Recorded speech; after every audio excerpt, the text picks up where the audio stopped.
Well, good evening, everyone. I'd like to formally open the meeting. Can I remind members that with the new layout before us, that speeches, questions and points of order should remain addressed to myself as chair. We do have a very large agenda this evening, so I would also be grateful if all contributions can be concise and that the various time limits for speeches are respected. Before moving on to the formal agenda, can I clarify that for all items apart from approval of the minutes, where a vote is required to be taken, this will be undertaken using the electronic voting devices. Okay, thank you. We'll move on to the first item on the agenda, which is apologies. Are there any apologies for absence? Councillor Rowley?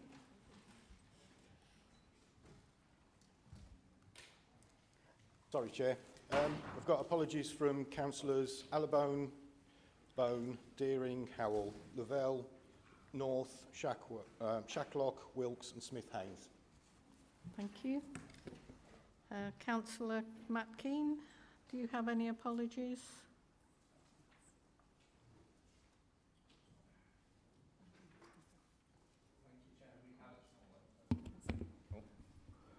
Thank you, Chair. We have apologies from Councillor...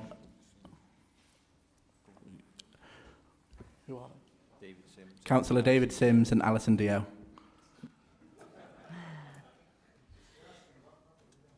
Okay, thank you. Councillor Fedorovich. Hello. Thank you, Chair. Bit of a delay. Just Councillor Tubbs, thank you. Thank you. Are there any other apologies to note?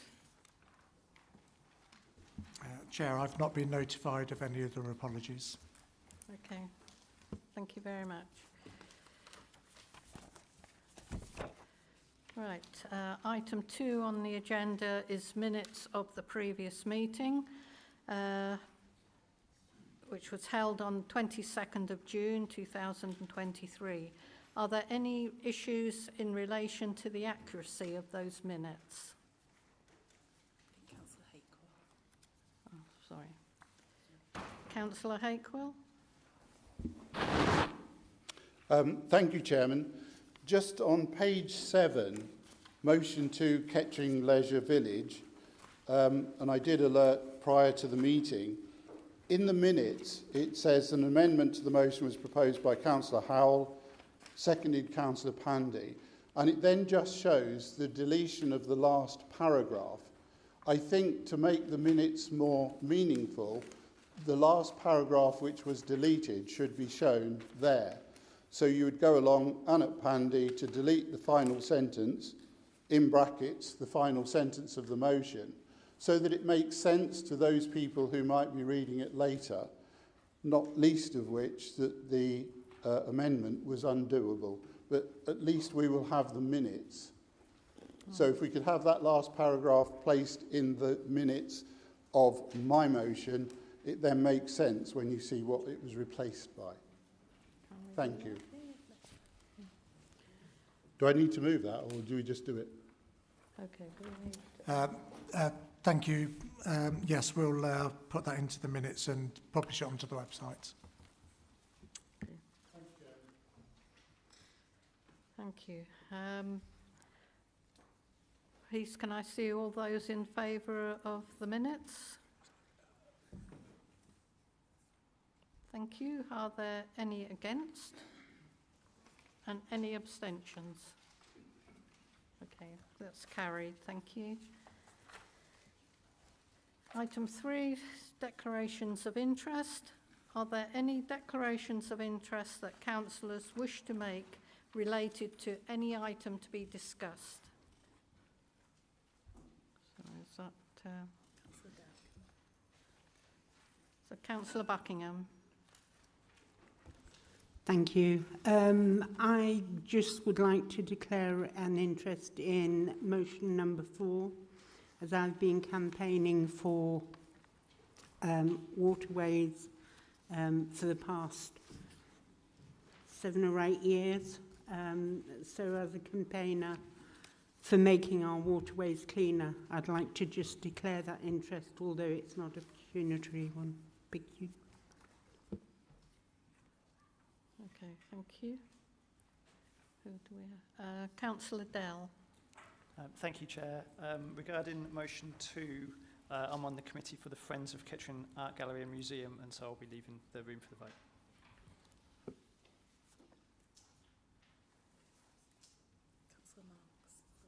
Okay. Oh, it's not appearance. Sorry, I haven't got... Oh, so Councillor Marks. The Kettering Art Gallery and the Friends of the Art Gallery and Museum.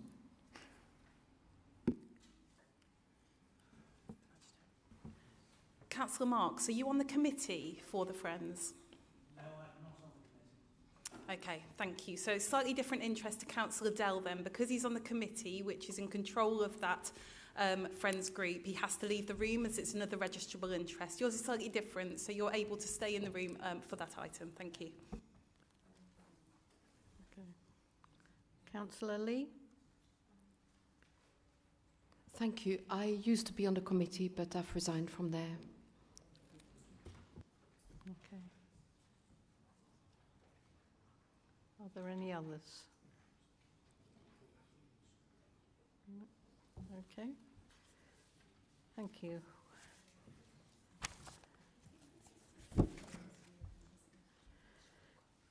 Right. Chair's announcements, item 4. I'd like to welcome members of the public to the meeting, including those making statements and those in the public gallery, as well as those watching online at home. Please may I remind those in the public gallery for your safety to remain seated and to only stand when walking to your seat and on exiting the gallery. Thank you. As a chairman's report, it has been a very busy few weeks on civic duty. The vice chairman and I have had the pleasure of being out and about in the area. We have a full diary in the coming weeks, so very much looking forward to being part of some very enjoyable and interesting events within North Northants. Okay, thank you. And item 5 is leaders' announcements. May I please see the leader of the council to make any announcements? Thank you very much, Chair. I was greatly saddened to learn of the death of Derek Lawson, MBE, the past mayor and the longest-serving member of Higham Ferrers Town Council. Derek had enjoyed a long career in local government, beginning with his election, which was originally the Higham Ferrers Borough Council back in 1964. He oversaw some of the pivotal moments, including the formation of East Northamptonshire District Council, which led to Higham Ferrers becoming a town council. Derek served as a member of the Town Council for 57 years and amassed a wealth of knowledge and experience. Even after his retirement as a councillor back in 2021, he was still on hand to advise and support the new breeds coming through. He always took an interest in the Town Council and the formation of this new unitary, and he was a regular attender at civic events. He was the mayor of Higham Ferrers on 3 separate occasions. 1966 to 67, I wasn't even born then, 1977 to 78, I was only tiny then, and 1999 to 2000, and he was the leader of the council for 5 years as well. Alongside his career as a town councillor, Derek was also a member of East Northants District Council for 20 years, where he was chairman in 1987 to 88, and Northamptonshire County Council for 40 years, where he was also the chairman in 2007-2008. Derek was also vice chairman of the Police and Crime Panel, which was part of the Northants Police Authority before the position of a Police and Crime Commissioner was created. Derek had a long list of further achievements, including chairman of the Board of Governors at both the Ferrers School and the Henry Chichley School in Higham Ferrers. He was also the chairman of the TASH, Towards a Safer Higham panel, and involvement in the campaign for the Yes to Rushton Lakes and the Chelms Mill roundabout. Derek was also heavily involved in the preparation of the Higham Ferrers Neighbourhood Plan. For his years of commitment to local government, Derek was awarded with a much-deserved MBE in 2017 in recognition of his years of service and dedication to the town. Derek was also presented with an honorary Freeman of Higham Ferrers in 2022. Derek's impact on the town council and the local government landscape cannot be understated. He has dedicated his life to serving the people of Higham Ferrers and the surrounding area, and has had a significant impact on the town and on the county. He was always a welcome face, and a knowledge and insight will be sorely missed. Therefore, Chair, I think it's only right that we observe a 1 minute silence to mark the passing of Derek Lawson MBE.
Thank you very much. On a more lighter note, Madam Chairman, I want to acknowledge the massive success of the Women's England football team. They had defied the odds to make a place in the finals. I think they were 17-1 odds off of getting to the finals, so they really showed what they can achieve, and has probably sent a clear message to the men's team as well to get their football boots shined up. So when those Lionesses win, it was much more than just a win. Their success on the pitch inspired women and girls to join the great game up and down the country, and I have seen a big increase in ladies playing locally. This can only be good on so many levels, like benefits to health, fitness, and the feeling of being part of a team. I say to the Lionesses, what they have done has not only lifted the nation's spirit, but importantly, a positive role model has been provided for so many aspiring players and girls who may not have taken up the game if it was not for their successful World Cup campaign. Thank you.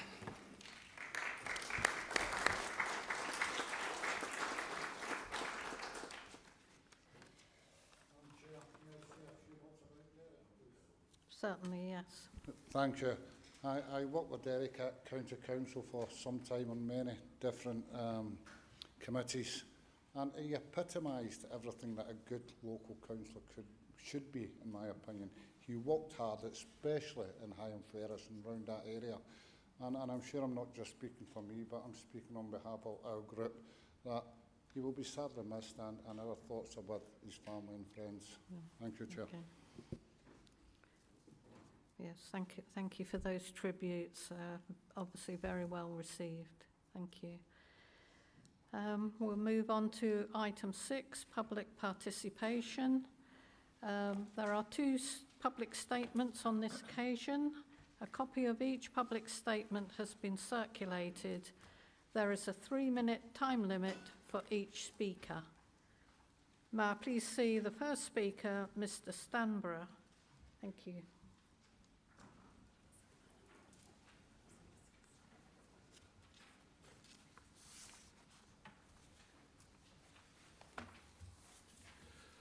Good evening, councillors, and a special good evening to the Leader of the Council and the Executive Member with responsibility for libraries to whom this statement is directed.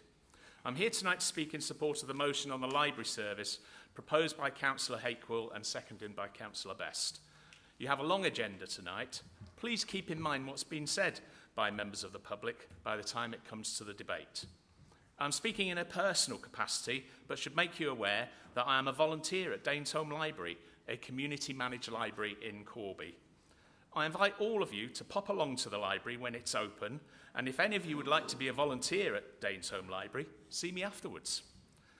Councillor Hakewill's motion is very clear in its call for a clear, compelling and financially sound and customer service orientated business case before any disaggregation changes are made to the way our libraries are run. Who could disagree?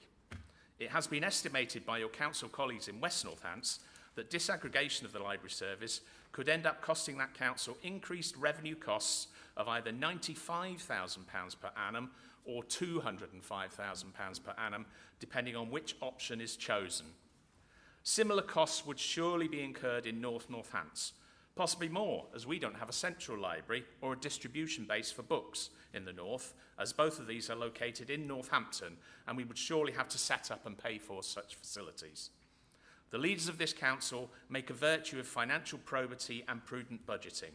Surely you will all want to ensure that any decision to incur increased revenue costs is backed up by the business case that Councillors Hakewill and Best are calling for, and that it has been subjected to wide public consultation as called for in the motion. I urge you to support the motion as written. Thank you.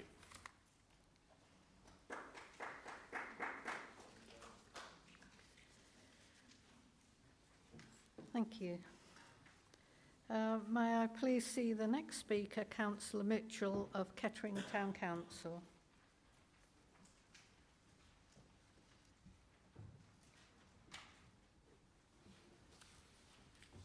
Right, very quickly, I'm not speaking on behalf of Kettering Town Council, I'm speaking in a personal capacity. Firstly, Chair, thank you for letting me speak. I understand there was confusion over the 9 AM Monday deadline, so I do appreciate this. I'm here today to ask the Council to support Councillor E's motion in full. I'll explain why. However, if you were at the scrutiny panel on Tuesday, you probably heard a lot of what I'm about to say anyway. I was on the planning committee back in January 2021 that first approved the new build element of the GLAM project to the gallery, library and museum. Really proud of this fact because it's a fantastic opportunity for the town of Kettering and the region of North Northamptonshire in general. When open, it will increase footfall to the town and it will boost the town centre, and the new business hub will give the people who work in the town a fantastic facility to support themselves. The officers and executive at KBC deserve thanks for getting the grant from SEMLEP that made this possible. I know it's frowned upon to mention names in here, but the people who did that, they know who they are, so thank you and well done. I don't expect to be here speaking about it. I thought it would have opened already and it would have been great. But unfortunately, we're over 2 years down the line and the only element that is open is the statutory service of the library. This got me concerned enough to send in an FOI asking about the conditions put on the funding. It was after all the gallery, library and museum project. I wanted to know if there was a risk that funding could be withheld. The answer I got did not alleviate these fears. Amongst other things, I asked there was, if NNC were to fail to achieve these conditions, could you advise of any funding that would need to be returned and to whom? The answer I got was the Get Building Fund committed £3 million via SEMLEP. It's not clear at this point what might have to be repaid if some elements are delayed or not opened. I then asked, are there any other grant conditions that would require NNC to repay any or all of the funding? The answer I got was the grant is dependent on milestones for the build being met, which has been achieved. Also, dependent on outputs being delivered as agreed in the monitoring and evaluation procedures. There remains a risk if these are not achieved, there could be a clawback of part of the grant already received. These answers really worry me. There is a risk, albeit small, that if the facility doesn't open fully, the money could be called back by SEMLEP, and then the residents of this region would have nothing.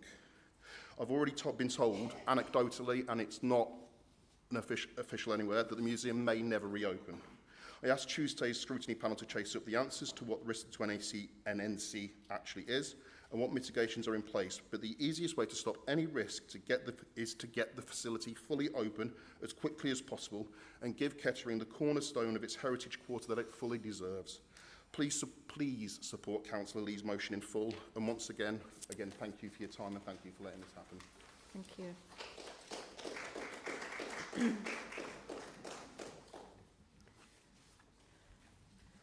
Well, thank you to members of the public for your statements. May I please invite you to adjourn to the public gallery where you can observe the remainder of the meeting. Thank you.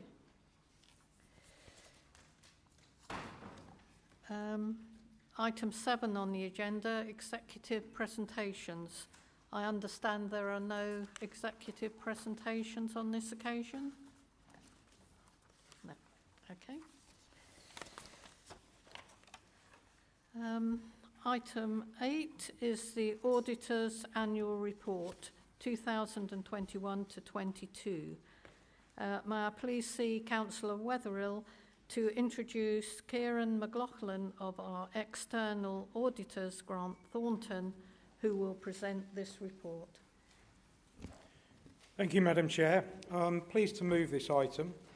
This report was presented to and considered by the Audit and Governance Committee earlier this month. I'm pleased that Kieran McLaughlin, the Grant Thornton partner, is in attendance tonight and will present the report. I'll just hand over to Kieran now. Thank you. Thank you very much, Councillor Wetherill. Good evening, ladies and gentlemen. My name is Kieran McLaughlin. I'm a director at Grant Thornton and I'm responsible for the firm's audit of North Northamptonshire Council for 21-22. And I'm here tonight to present the findings from our value for money work covering that year. So the report in front of you tonight is our final interim auditor's annual report, and it will remain as an interim report until we finish the financial statements audit for 21-22. Now that the final predecessor council audits are nearing completion, we hope that the council will quickly be able to produce a robust set of draft accounts and that we can proceed with those financial statement audit in due course. But tonight I'm here to talk about the value for money arrangements. So I'm just going to take you through some of the highlights from the report and then I'll take any questions. So on page 15 of your packs, you'll see a table with 3 amber boxes in it. The amber boxes set out the findings of our work, and we're required to report on 3 areas: financial sustainability, governance arrangements, and those arrangements to ensure economy, efficiency and effectiveness in the use of resources. I'm pleased to say that overall it's a positive position given that this is the first year of operation for the Council. The outcome of 3 ambers is in line with the majority of authorities across the country and compares favourably with any of the new authorities that have been created over the last couple of years. Appendix B to our report sets out the 3 types of recommendations an auditor can make. First of those being statutory recommendations where they think an authority has done something unlawful or is about to do something unlawful. There are then key recommendations where an auditor feels that the arrangements in place lead to a significant weakness. The third kind of recommendations are improvement recommendations, and they're designed to help improve arrangements that are in place, but they're not indicative of significant weakness. And I'm pleased to say that although we've raised a number of recommendations in this report, they are all improvement points. They're about building on the work that the Council has done over the last 2 years to improve the arrangements, rather than saying there are any significant weaknesses. And as I say, That's not something we can say in every authority that we audit, and it compares favourably. So, page 16 of the report, we set out in our executive summary the sort of key findings across each of those three areas. And it's important to say that when we look at financial sustainability, we're looking at things like the financial planning for 21-22, the financial position at the end of that year and whether you met your budget or not, how you went about setting the budget for 22-23, how you've progressed with the disaggregation process following the sort of split of county council services, your medium-term financial plans, how you've gone about delivering savings, and how you've gone about looking at the reserves and contingencies. Now, obviously, the report is written before we've seen the financial position set out in a set of annual accounts. And so, once that audit's completed, we will finalise this report. But this is based on the management information and the reports that we've received to date. And the conclusion here is, effectively, the Council's financial arrangements are fit for purpose. And despite being a newly established authority, there are some strong areas of financial management across the year. That's not to say there aren't challenges, and we know that 22-23 and beyond across the whole sector has continued to be a challenging one for local authorities, and the Council is going to continue to need to manage its resources effectively over that period. And that's something that the 22-23 work, which we've kicked off recently, will look at again, and we'll continue to monitor that on an annual basis. I won't go into the detail of the recommendations, but I'm happy to take questions on them later if necessary. In terms of governance, here we look at things like risk management arrangements, internal audit, budget setting, decision-making arrangements, legal arrangements. And again, the conclusion there is the Council's arrangements were fit for purpose throughout the year, and its commitment to ongoing improvement journey is evident. And it's evident by how management have responded to the recommendations that we've raised. The processes they've put in place to try and implement those recommendations give us confidence that there is that commitment to the ongoing improvement. And finally, looking at improvement of economy, efficiency and effectiveness, we look there at kind of performance reporting and non-financial reporting by the Council. We've also looked at the Council's arrangements for managing the Children's Trust, and the report focuses on whether or not you have arrangements in place that we would expect to see, rather than commenting particularly on the performance of the Children's Trust itself. We also look at the capital arrangements that have been put in place in managing capital budgets. And again, overall, our view is the Council has multiple partnerships which are reviewed on an ongoing basis, and that the arrangements that are in place are appropriate at this stage. Though again, they'll continue to evolve and develop as those partnerships grow and as the authority moves forward. So again, at this point I'll stop, but as I say, it is a very positive report from our perspective, and yeah, as I say, for a new authority to get 3 amber reporting is a very good position to be in. Thank you very much.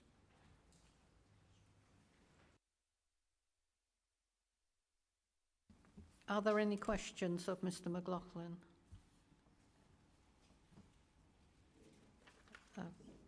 Councillor Anslow.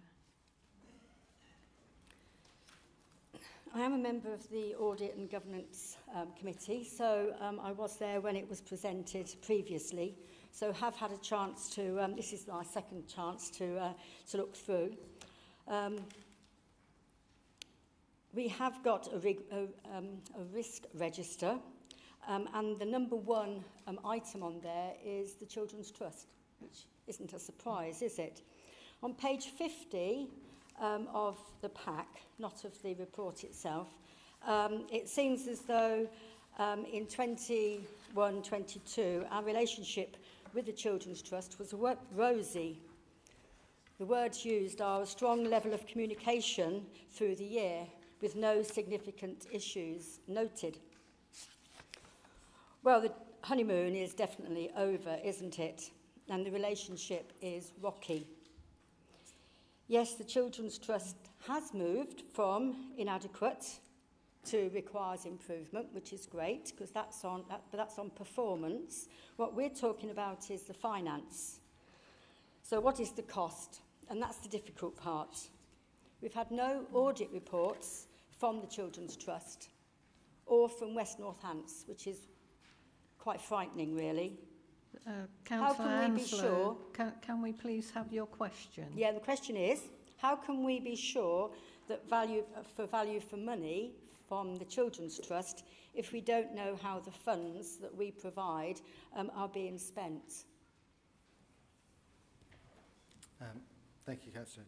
So this report focuses on whether or not the council has governance arrangements in place with the Children's Trust, and you do, and you participate in those commissioning groups and Children's Trust Joint Committee. And I understand that recently the council has issued a statutory notice to the Children's Trust requesting a response. So from an audit perspective and from my perspective, my responsibility is to understand the arrangements that you have in place and whether or not those are appropriate. It seems to me that there have been issues, but you are putting in place arrangements and you are trying to hold to account, both individually and alongside the West Northamptonshire Council. So as far as I'm concerned, you're doing what I would expect you to do. I'm not. It's not my role to look at the Children's Trust, unfortunately. Okay, thank you. Councillor Buckingham? Thank you. Mine is more of a statement, so if Councillor Keane would like to go first with the question, could I make that statement? I'd prefer just questions rather than statements, please. Okay, I can do that. So we welcome the report from our auditors on what was effectively our first year in a unitary council. We acknowledge that there is still a lot of work to be done on harmonisation and transformation services, and that is a priority.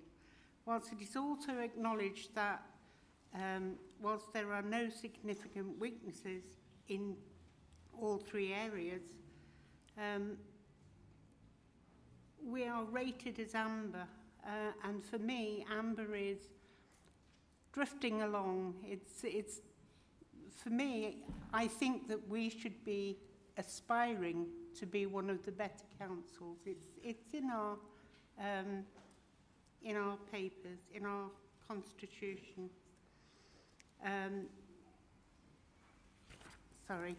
Whilst we've seen management comments on the recommendations made, it would be good to see an improvement plan on how you have things that you've already put in place and actions still to be needed.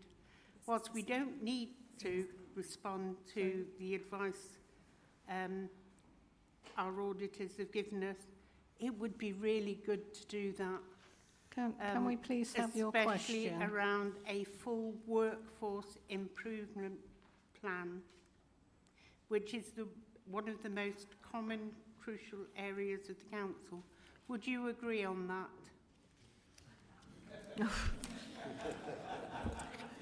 Members, it may be helpful just to clarify. You will get the opportunity to give your statements. This is questions to Kieran about the report. We will then second the motion, and you can all debate the motion and provide your statements and say whatever you like about the report. This is just questions to Kieran, so you don't need to, try and find a question if you want to.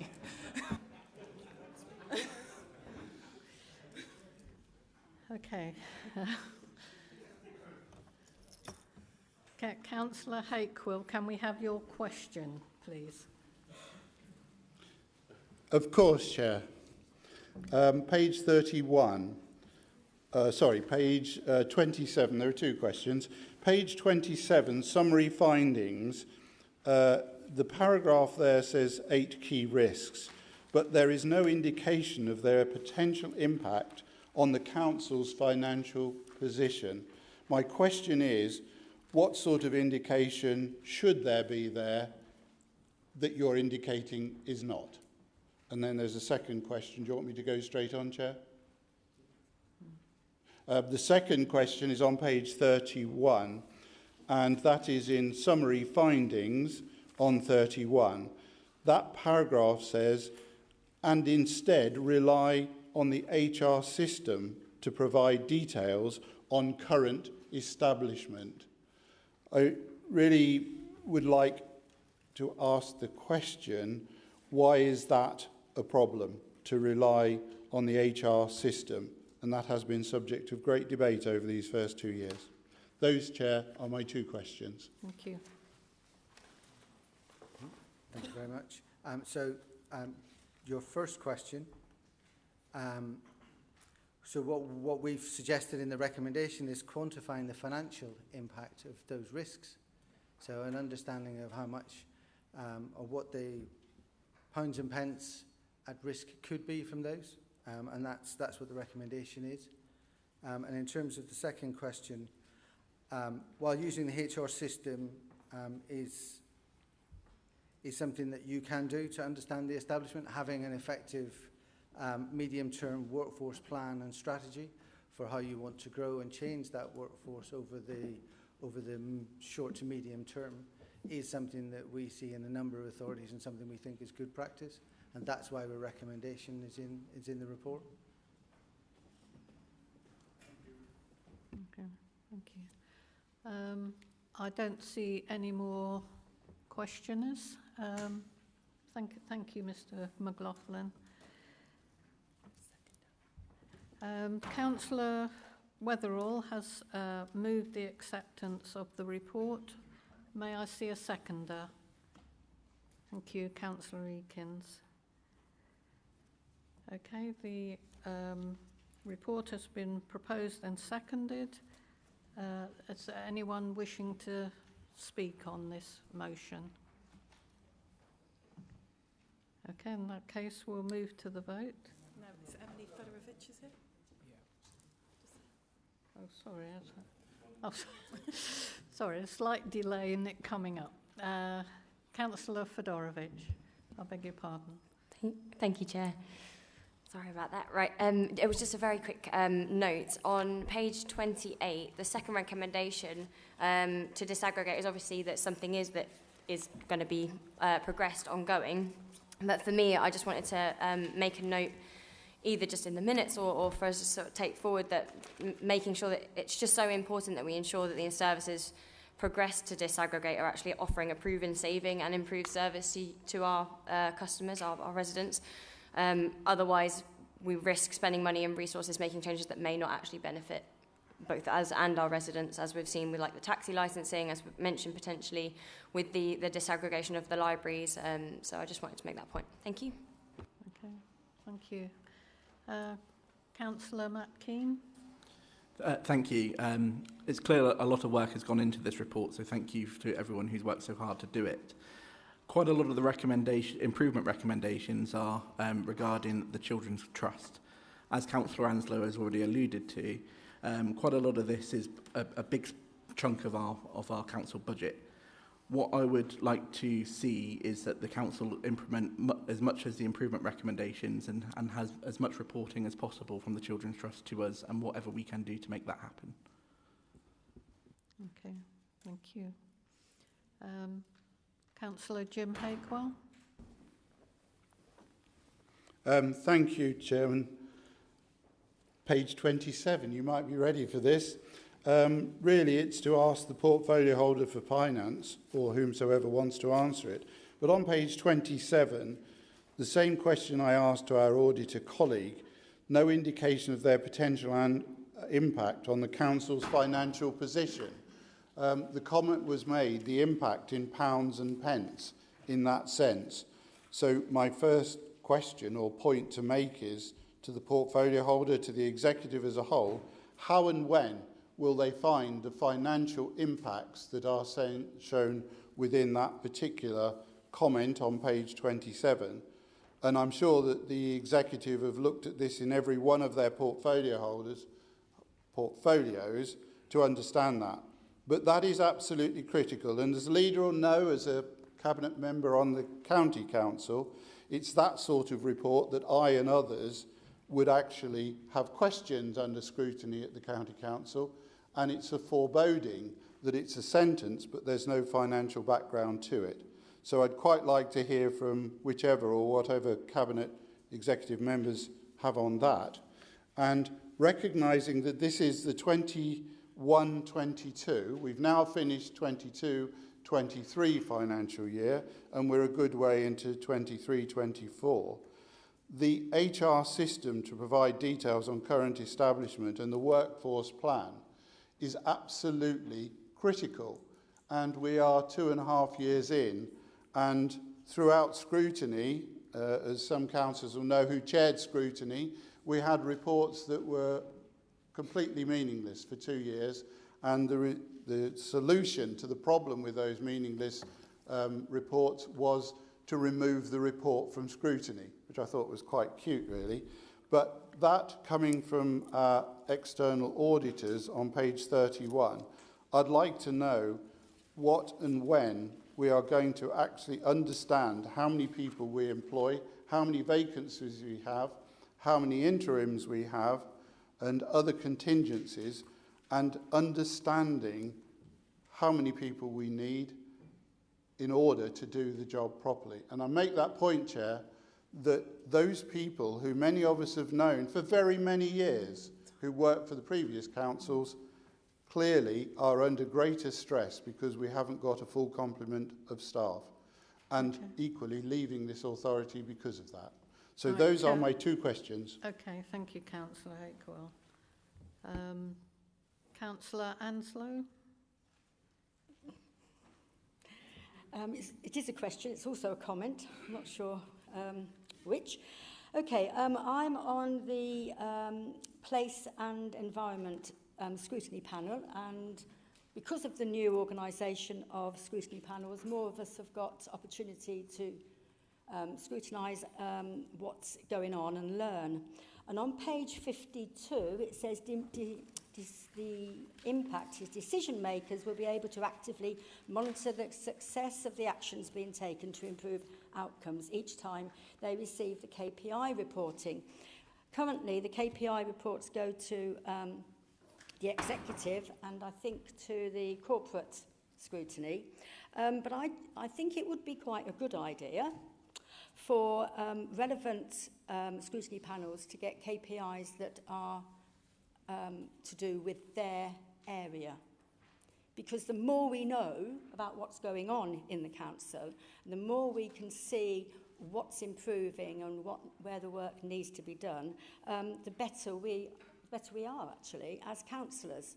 So I would really appreciate that possible change to the agendas for the new scrutiny panels to include some KPI reporting. Okay. Thank you. We'll now go to Councillor Bunday. Thank you. Thank you, Chair. Just to answer Councillor Hakewell's questions with regard to what we actually do as far as the actual monetary values and predictions, we report on a monthly basis to our... you don't have to photograph me, Councillor Hakewell. We're being videoed. We have monthly reports going to the executive. We then have a P6 scrutiny report that is part of our budget setting process. We then have budget challenge sessions, which again challenge every single directorate as to what their actual directorates are going to do, going to spend. We have capital challenge sessions to actually look at what each directorate wants to spend as far as their capital budgets goes. We then have budget scrutiny once more. So we do an awful lot of financial reporting. As far as your question on human resources, if you'd actually look at last month's or earlier this month's executive, the KPIs are there for the vacancies and for our employment situation. Can I just point out, this report does say no significant weaknesses in arrangements identified, but improvements recommended made. Quite frankly, after 12 months of being a brand new authority, This just shows we are a good authority, but we can do better. And if it was saying we couldn't do better, I personally would be worried, Chair. Thank you. Councillor Jill Mercer. Thank you, Chair. Sorry, you're behind me. I would just like to answer Councillor Anslow's question about the KPIs. We are still working things out of which committees the work goes to. We've been looking at it under the Scrutiny Management Board.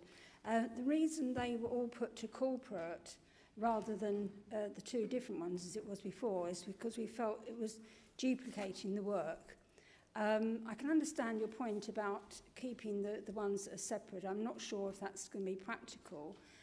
So we'll discuss it at the Scrutiny Management Board, whether it might be to split them into the different types, but we will look into that. Thank you. Councillor Smithers. Thank you, Chair, and thank you to Mr McLaughlin for presenting the report to Council today. And I'm warmed by this report because it reflects that first year of this Council and its inception since vesting day. And the Auditor has basically said it's a amber, which is very good for a new authority to get. Yes, there's improvements, and I am confident with the guardianship of our 151 officer who rules the roost when it comes to finances with an iron rod. I'll add that bit as well. And she keeps us very much on the straight and narrow. And this is absolute evidence of that good fiscal control that we have as an authority. Now, I hope that our opposition can join us in celebrating that we have absolutely nailed that first period, that first year. Yes, there's work to be done, but together we will do that. Thank you. Thank you. Right, we have no more speakers. Councillor Wetherall, do you have any comment before we go to the vote? Further to add, thank you, Chair. Thank you. We'll move to the vote. Please use your electronic voting buttons, which will appear on the microphone unit once the vote has commenced. You will have 30 seconds to vote. Thank you. The vote has now commenced.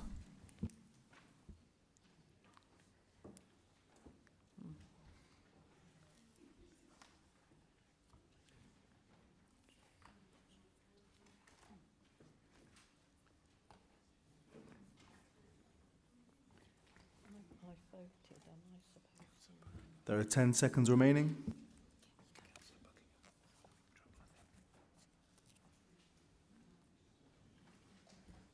Sorry, Councillor Buckingham, do you have a problem?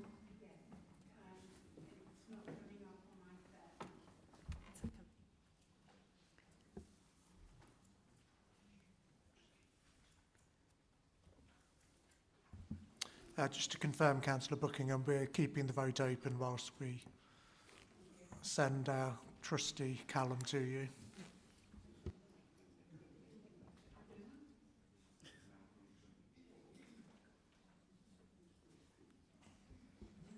Could you just confirm you've been able to vote now?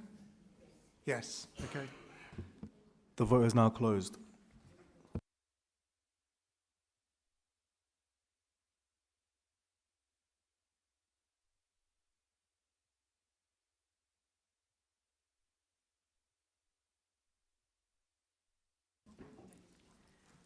Thank you. The vote is carried.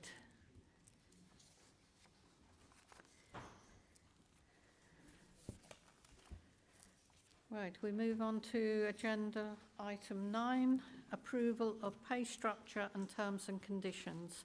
May I please see Councillor Jason Smithers to present and move this report. Thank you, Chair. And colleagues, it gives me great pleasure to present this next report on the proposed pay and grading arrangements for North Northamptonshire Council. The important services that we provide to our residents and businesses are dependent upon the staff within this organisation doing a great job day in, day out, and they do. That is why I have been clear from the start of this authority, as this administration has, that we must strive to become an employer of choice. The approval of the council pay arrangement is an enormous step in meeting that goal and is a pivotal moment for this authority. We are an authority that has huge ambitions and opportunities, and we need to pay and reward arrangements to support us with attracting and retaining the best talent to ensure that we deliver those ambitions and opportunities. Our commitment to becoming an employer of choice has already resulted in some significant financial investments in our workforce. The investment totalling over 7.4 million has included applying the National Pay Award to all employees in 2021-22 and 22-23, regardless of whether this was a contractual entitlement or not, as well applying increment pay progression to eligible employees who have headroom within their grade, once again, regardless of whether this was a contractual arrangement. We also addressed some of the lower pay historical issues when we had compressed grades and mirrored the real living wage for these colleagues. Further provisions of 6.7 million have also been set aside for the 2023-24 pay award that has not yet been agreed at the national level, and for implementing the pay and grading proposals, all of which continue to support those colleagues at the lower end of the pay scale. As a relatively young council, we do not currently have a set of pay terms and conditions that we can call our own. The report sets out the complex mix of legacy, historical and interim arrangements we have in place since the council was created. And it is vital that our council moves away from the current situation, which sees new starters and internal job movers appointed on interim pay and terms and conditions. From the outset, we have always believed that our pay terms and conditions must be equitable, competitive, transparent and affordable. We recognise the role that these principles play in attracting and retaining the best talent alongside opportunities for our staff development and promotion via established career pathways. This means that our employees can excel and achieve their full potential and be appropriately recognised for their contribution. These proposals detailed in this report deliver on these key principles, sending a clear message to employees that we are serious about investing in their careers and that we recognise how our workforce is fundamental to the successful achievement of our vision and corporate plan. The proposals in this report also provide a good legal foundation for mitigating potential equal pay claims going forward. Developing fit-for-purpose pay arrangements for a unitary council of our size with such an extensive range of roles and services has been a significant and complex project, and we should not, and I certainly do not underestimate the scale of this project for the colleagues that have been involved. Our HR teams have worked in close partnership with our recognised trade unions throughout this project and have actively engaged with members and employees on the proposal put forward in this report. I'd like to extend my sincere thanks to all officers and colleagues who have contributed to getting the proposals to this point. Therefore, I move the recommendations that are set out in section 3.1 of this report. Thank you, Chair. Thank you. May I see a seconder for this item? Madam Chairman. Councillor Lawman. Thank you, Madam Chairman. I wholeheartedly support the leader's comments. I'm not going to say I fully agree.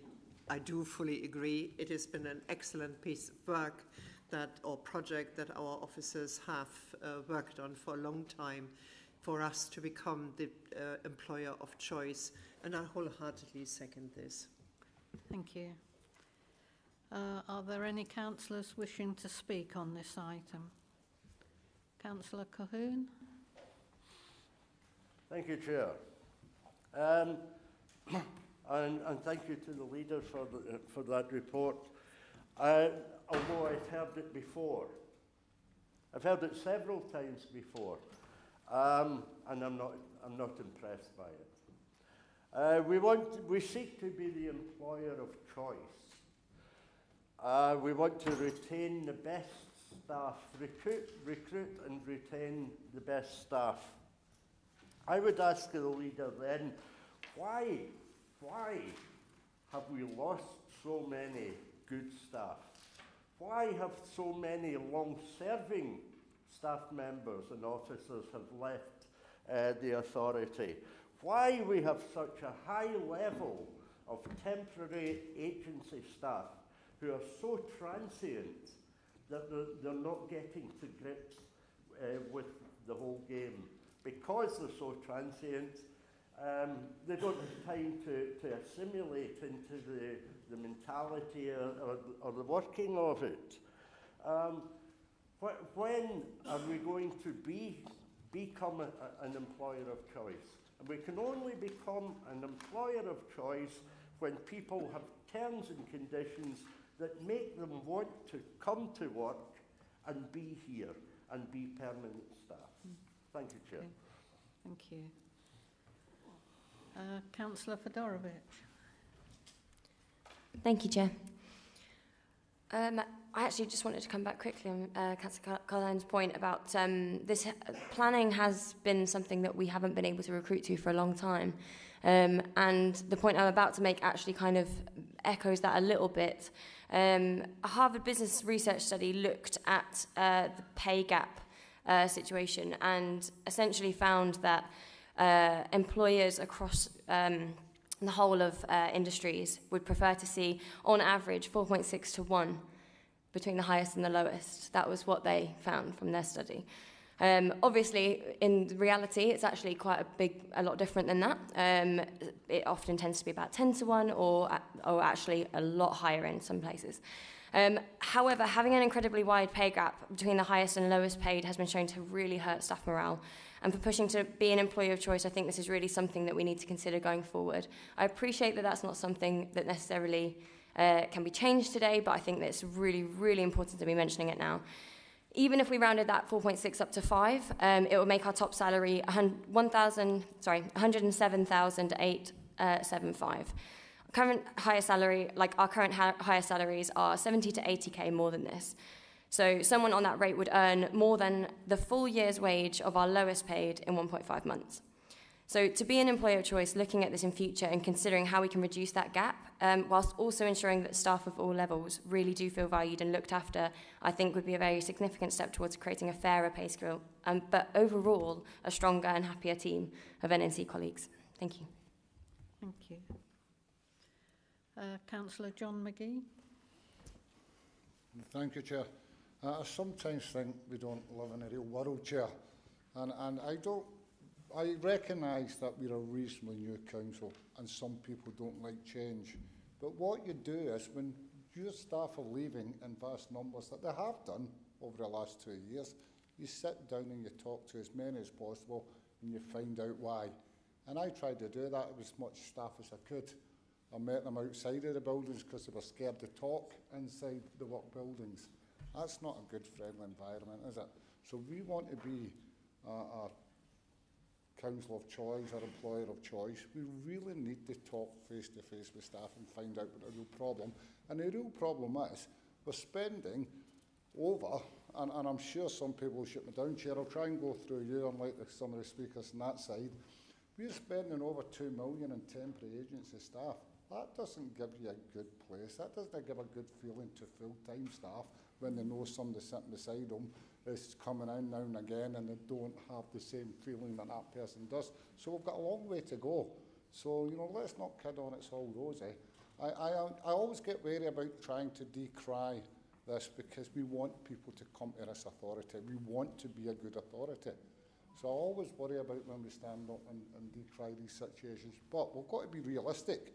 We've still got a bit of work to do if we want to be an employer of choice, and that's talking to the staff that are leaving, because I have done, and it's not a good story. So we've still got a way to go, Chair. Okay. Thank you. Councillor Hakewell. Thank you, Chair. And, you know, I accord with that same principle about the staff we have are brilliant, they're great, and they keep the council running. And I commend them. And certainly I've worked with staff since 1987, but not quite 25 years, only 24 and a third so far. But working throughout that time, I've never known so many people to be so disappointed in the way in which we've accumulated into the council. And that is something, and I take Councillor McGee's point as well, that one doesn't want to be negative, but one wants to scrutinise as best one can and to try and learn from any mistakes in terms of attracting people. Now, to the leader, I go to page 65, 6.1, which is pending approval full council, which we would expect tonight. To do this, their job will need to be evaluated. This activity is expected to be completed in November, December 2023.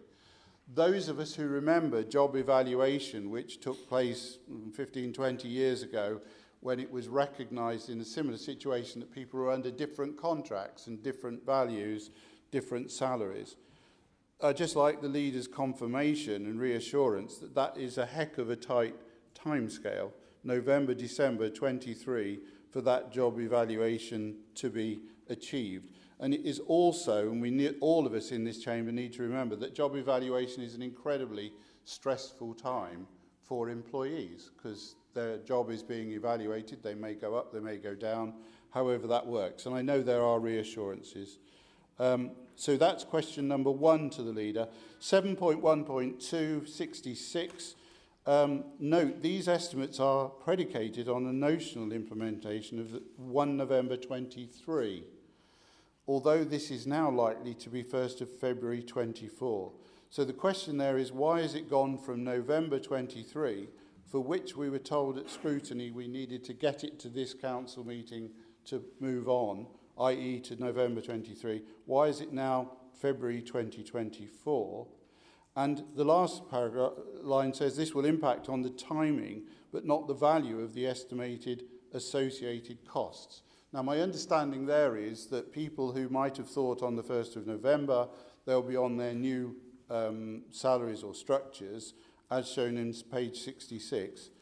It will have effect on the timing, but what will the level of saving be in this financial year by not having people on those levels as shown in the paragraph and the table, page 66.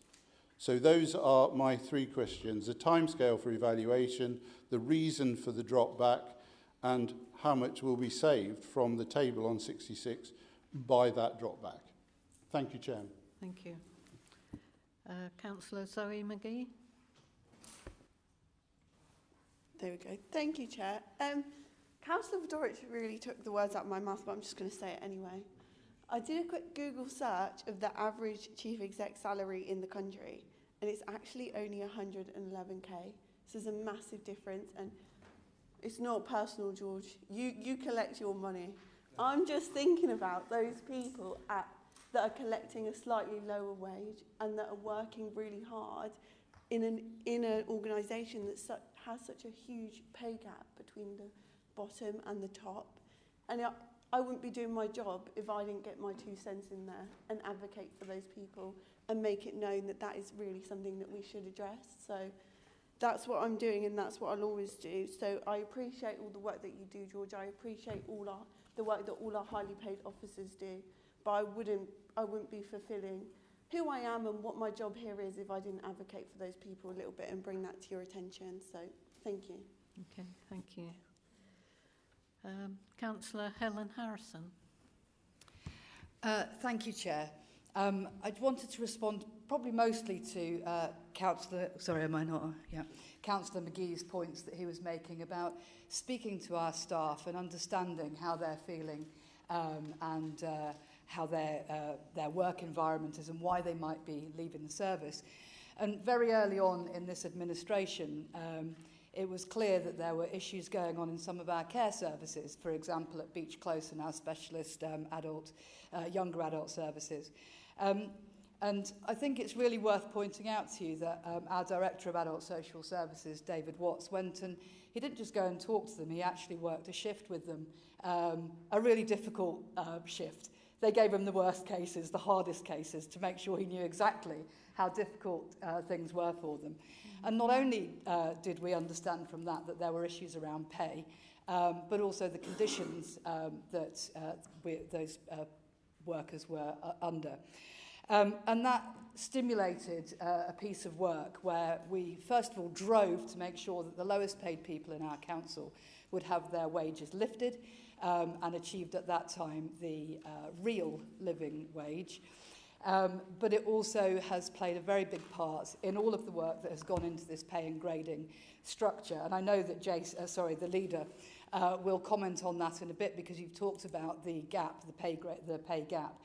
And I think it's fair to say that a huge amount of this work has been about making sure that our lowest paid people are getting the larger increases in their salaries, so that that gap is reducing. But I don't want to take away the leader's thunder in that. But we do listen to our staff. We do care about the conditions that they're working under. And I think just that example probably should give you some assurance about that. Okay. Thank you. We have no further speakers, so I'll go back to you, Councillor Smithers, to respond. Thank you, Chair. And wow. You know, we bring a good pay policy forward, and we get knocked back. Look, the gap between people's pay, I would suggest people are being paid well for what they do, and we should pay people as well as we can for what they do. Now, that transcends across all ranks of the authority, be it a vitally important cleaner, a vitally important adult social care individual that has to do some of the most important tasks in this organisation, but everyone should be remunerated for what they do at a fair rate. An organisation of this size, many staff will leave. It's only natural. There's thousands of people employed here. We do exit interviews. We understand reasons, and that's fed into our system, so we understand what we need to do to retain those staff. But we have some fantastic staff here, some staff who have been here for years, and there's regular staff sessions held by the Chief Executive and myself. I've been involved in some of those, where we get the honest feedback from the staff. And I am not going to lie to you, sometimes that is challenging, and it's little things that bother staff. And that's what we do. We work towards changing those little things that have such a big impact on their employment at Northamptonshire Council. Those staff have been loyal to Northamptonshire, to Corby, to Wellingborough, to Kettering, ex-county council staff, and we retain them. So it is absolutely right that we listen to them. The pay ratio is 1-6 to 6. We also got to understand that pay terms and conditions are set by the NJC, so we all signed up to that. That was what we all signed up to pay our staff as well. So we have to deliver upon that, and there is some sizable increases in there which are still to come forward. So I think we have a reasonable pay policy coming forward. I think we need to ensure that we support our staff as a council and as an authority. If we want to attract new staff and good staff, we need to ensure that we have an absolute attractive offer for them to come to us. And if they think we are not paying fairly, which is not the case, we won't attract the staff. Thank you, Madam Chair. And I would like also to ask for a recorded vote on this paper as well, please. Okay. We'll all have to jump up to say we want to. Yeah, enough. Right. We've got it. Okay, thank you.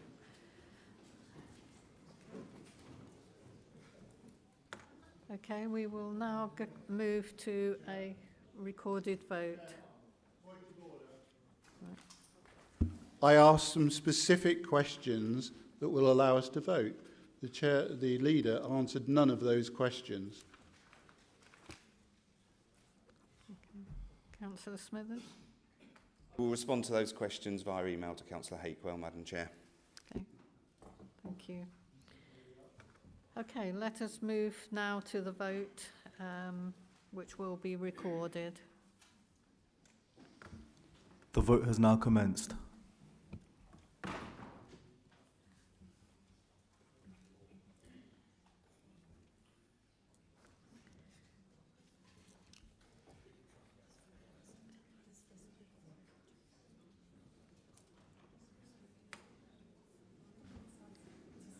There are 10 seconds remaining.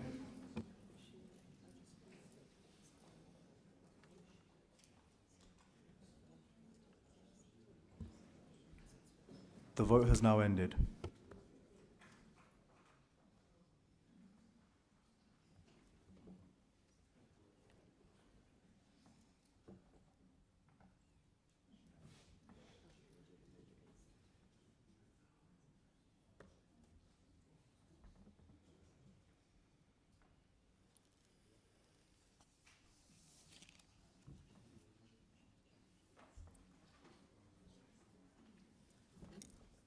It's past, look, 57.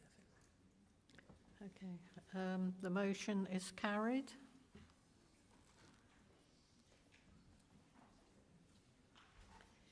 Okay, we'll move on to item 10, Northamptonshire Youth Justice Plan 2023 to 2024. Can I please see Councillor Scott Edwards to present and move this report? Thank you, Madam Chair. This report is a statutory report that is required to be published. Youth offending teams are statutory partnerships established under the Crime and Disorder Act of 1998 with the aim of preventing offending by children and young people. This plan provides performance from 22 to 23 and includes service budgets, operational and strategic developments and the improvement plan for 23-24. The following are priorities that have been identified. Early help and prevention, recognising and responding to child exploitation and serious youth crime, and tackling disproportionality in the criminal justice system. The budget structure of the Youth Offending Service is complex in nature as there are a number of funding streams. The 23 to 24 grant award for Northamptonshire's Youth Offending Service is just over £737,000, which is based on the 22-23 allocation, and a 4.5% uplift amounting to £31,745. The report consists of performance statistics, key performance indicators and case studies. It separates those with special educational needs and those with mental health, care and emotional well-being. Sadly, it does show an increase in drugs-related offences and serious drug offences, robberies and violent crimes, and an increase in 10 to 14-year-olds. Also, there has been an increase in knife crime. It shows a consistent reduction in first-time entrants, the number of custodial sentences and those held on remand. Multi-agency working is helping to tackle these issues, and some of the feedback has been positive so far, but clearly there is more to be done. The Service Development Plan will look at targeted approach to various groups to assist in getting numbers down. Early help is important and will be used. I urge you to support the plan. Thank you. Can I see a seconder for this item? Councillor Macaulay-Nicholl. To second this item, I thank Councillor Edwards for bringing this, and I'm aware of all the work that's gone into it. Thank you. Okay, thank you. We will move to the debate. Does anyone wish to speak? Councillor Leanne Buckingham, please. Thank you. The report does read with some stark evidence on where the world is falling apart for some. And it is a holistic approach because we can't address any of these issues in isolation. So the partnership working is definitely coming through. And I've seen a lot of positive feedback on the work that this very small team is doing with a small cohort, especially with the repeat offending. But there are some things that happen in our community, specifically with our young people, that don't make it into this report because they're not criminalised, which is a good thing. We don't want to criminalise our young people wherever we can. But antisocial behaviour is hugely on the rise. And we have to take account that a lot of our youth services have been decimated. When I've done consultations specifically in this town, forgive me for not going across the rest, young people are saying they want space, and I'm going to use the term sit and slouch. They want a safe space in which they can go and hang out, like we might go to a coffee shop, like we might go to a bar, like we might go to our friends' houses. Some young people don't have, A, the resources to use any of those facilities, or a safe home in which to sit. So actually, whilst we're looking at family hubs, whilst we're looking at our leisure services, and we've got buildings open, Let's see if there's any opportunities that we can utilise what functions we already have available to us and provide that safe space to provide youth work. Thank you very much. Thank you. Councillor Fedorovic. Thank you, Chair. I also did note the fact that the partnership shown in this document is really, really good and really, really interesting to see, some of which I've also been part with the LAPs. But the youth activities and youth clubs, actually raised already by Leanne Buckingham when this first came to executive back in July, it really needs adding to the plan. The first headline on priority on page 88 is to enhance and expand the prevention and diversion offer for young people. This has to be before we even get down the line of crime. It needs to be the actual services, the things that are offered to our young people, the activities, the clubs, genuinely just spaces to hang out. That's one of the biggest things that I've heard from Kettering Science Academy students, Tresham students. There's nowhere to just be. And we have so many empty spaces. It seems very much within our power to solve that. In terms of other sort of things within the report as well, there was a couple of mentions of successful approaches at the Wellingborough Prison, but I didn't really see anything about expanding that. There's some really, really excellent work going on over there just to sort of educate young people on what their lives could look like if they sort of go down that road. So it's really, really interesting work going on over there, and I think we should be doing a lot to expand that and look at that success. The education targets, I thought were, well, obviously I think we possibly need a bit more detail, so that might just be possibly a request for some more detail. But I did kind of feel like the children in school targets were in this report just a bit woolly for me. I needed to just see a little bit more. It essentially said something to the effect of, we will explore trying to keep kids in school, which for me, I think, I'm sure we have more finite targets than that, but I think that would be really, really good to understand a little bit more of what's going on there, and also how councillors can help, because I think a lot of people will be interested in that. And also on the note of councillors as well, it would be really useful to know about how it can be, if it can be made clearer how interested councillors can feed into the work of the board. It's not really clear in the structure of the North Lancs Youth Offending Service on page 149 how that's actually done. For instance, even just getting councillors to feed in known assets for the asset-based community development approaches, that would be really, really good. So if there's anything that we can clarify around that, that'd be great. Thank you. Okay. Thank you. Councillor Lee. Thank you. In addition to the previous points made, drugs are indeed a big problem for young people. Yesterday I did a walkabout in our ward, and I got Councillor Carter to join me as well in Avondale with the local police people. And the police officers asked us to look at the garages, because where the council garages were, that used a hotspot for crime. And while we were standing there in the 10 minutes, there were 2 gangs coming through of young people with a criminal record in drugs.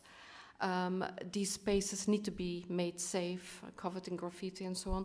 So I wrote to the community safety officers, and to their credit, I had an answer straight away saying, yes, let's do something about it. We need to tackle this. So I hope that is followed through. But yes, it is a problem, and especially the crime figures in Kettering are higher than in the rest of North-Northants. So I'm glad it's being recognised, but it's a good report. Thank you. Okay, thank you. Councillor Maxwell. I welcome this report because it shows that funding has increased to help children stay away from crime.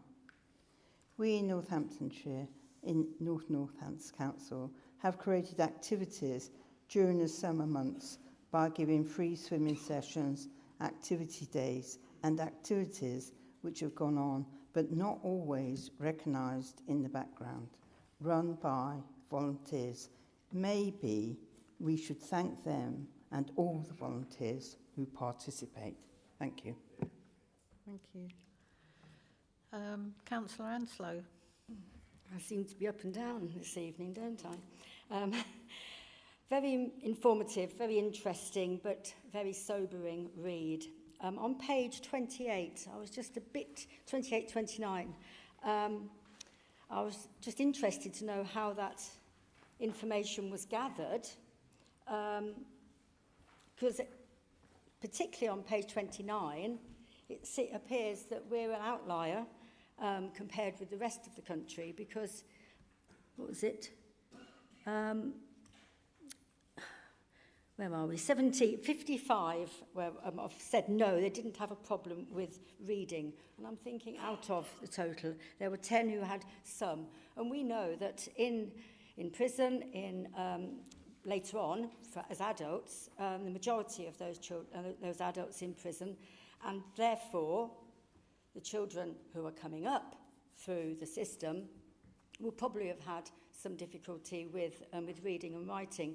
And maybe they were not identified as having SEN in school, because we know, don't we, from various reports, how difficult it is for an EHCP to be given to a child, especially if it's a child who is out of school and refusing school, or only attending occasionally, or worse, has been asked to leave.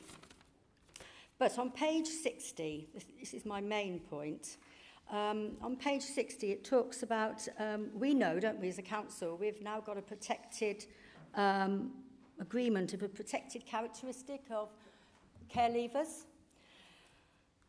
I would suggest that although it's really important to know the ethnic background, the age and the gender of the people who are offending, it's equally as important to find out if they've been in care, to find out if they've been in the care system. I have read that as soon as they're in prison or on remand, they are in the care system anyway, but there will have been some. And although the information is there that we have got 87% are subject to a care order, that was on page 39, it's not actually, on page 60, it's not really clear. Councillor Anslow, sorry, your time's up. So can I just ask that, if you could think about showing care as well? Thank you. Okay. Councillor Helen Harrison, please. Thank you. Thank you to Councillor Buckingham for her points about the youth offending, the youth justice plan. And you mentioned youth safe spaces, and I'm really pleased, and thank you, Councillor Fedorowicz, for mentioning it, that in our local area partnerships, particularly in Kettering and Wellingborough at the moment, that's a piece of work that is being developed and looked at. So, you know, there is work going on there. And I think the other thing that you mentioned was how important partnership working is. And there are many partnerships that look at many aspects of youth offending, and they are obviously going to be represented within this plan. So, for example, we have things like the Combating Drugs Partnership and the the Serious Crime Partnership and so on. So there are lots of different groups with partners coming together, and I know that the youth aspect of those partnerships are also represented and work on this plan too. Thank you.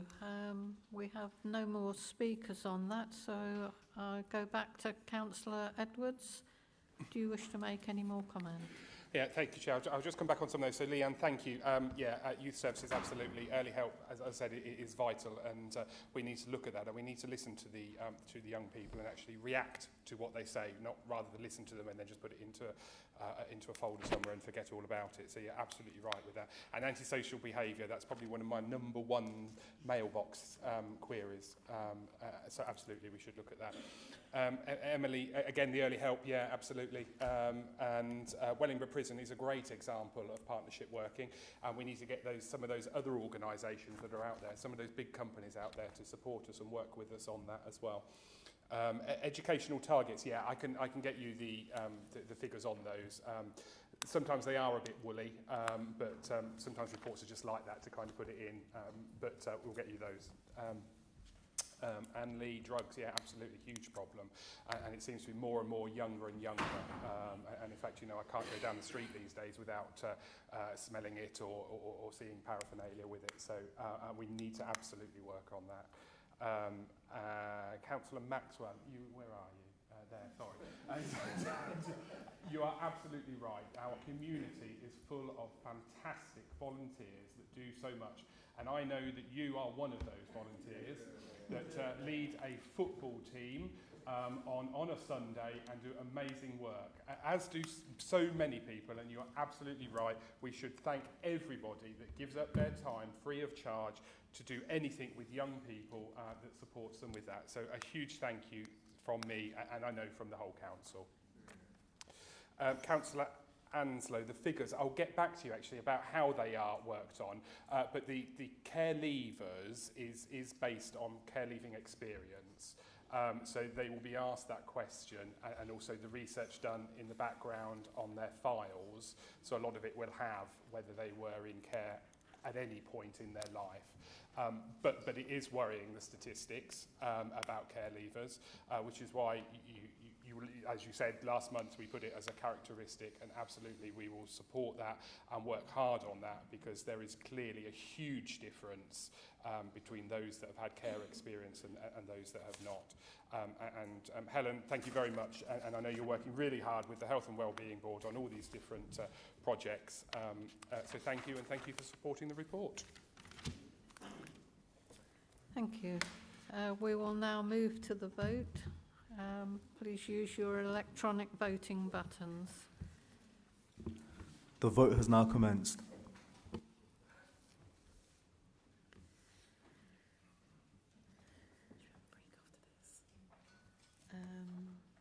Yeah, we can do.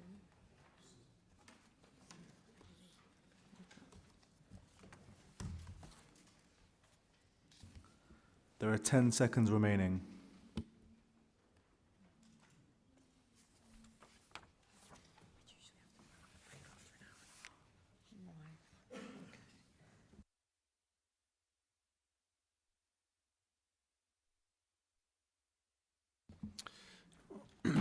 Chair, that's 60 votes in favour, 0 abstentions and 0 against.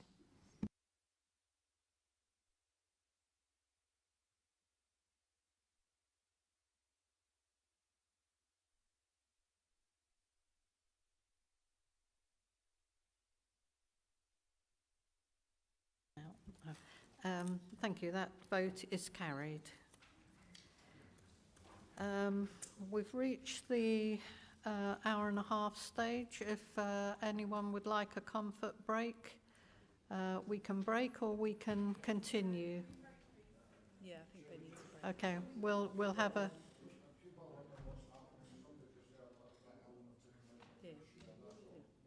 Okay, we'll have a 10-minute break. Yeah.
Councillors, can we move on please to agenda item 11, Director of Public Health Annual Report 2022 to 2023. May I please see Councillor Helen Harrison to introduce Susan Hamilton, our Director of Public Health, to present her annual report. Thank you, Chair. It's with delight that I introduce Susan Hamilton, our Director of Public Health, to present the annual Director of Public Health report for 2022-23. I'm sure most of you will remember that during that period, our Director of Public Health was John Ashton, and he was deputised by Susan. So in John's absence, as he's now moved on, Susan's going to present the report. And the reason that I won't be presenting it is because this is actually the Director's report. It's not my report, it's not the Council's report. It is the report of the Director of Public Health. So just to explain why, it's Susan who is going to be giving you the report, not me. Thank you. Okay, thank you, Councillor Harrison. I'm really pleased to be able to present the Director of Public Health report for 22-23, and this is actually the first Director of Public Health report for Northamptonshire Council. The previous reports were Northamptonshire-wide. So this report was written at a time when the Public Health team had disaggregated, and so the newly formed team, the new team was formed in October 22. So it presented an opportunity to review the priorities for public health in North Northamptonshire and the approach that the public health will team to addressing the issues, the public health issues that we have. As you can see, the report, in drawing to identifying the approach, we've sort of drawn on both history and current practice to determine how we're going to do things. And the report details some of the public health, the journey that public health has taken in local government over the last 175 years.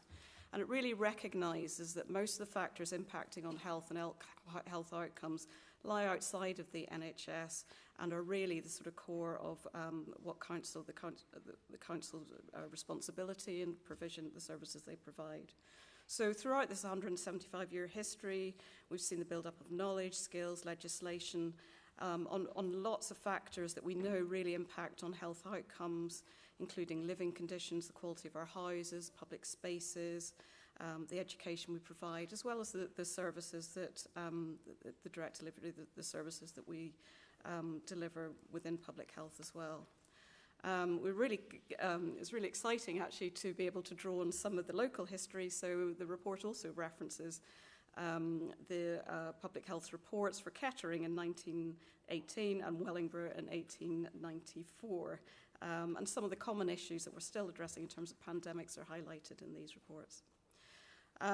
So we have the report sets out drawing on this best practice currently from organisations like the World Health Organization and national organisations, how we're going to work in Northamptonshire and the priorities that, public health priorities that we are going to tackle over the next few years. The importance, we do have public health challenges, and the data and evidence for outlining some of these, a lot of these areas is outlined in the report.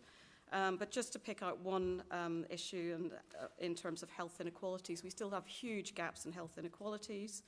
The gap in life expectancy between the 20% most affluent areas and the 20% most affluent, most deprived areas.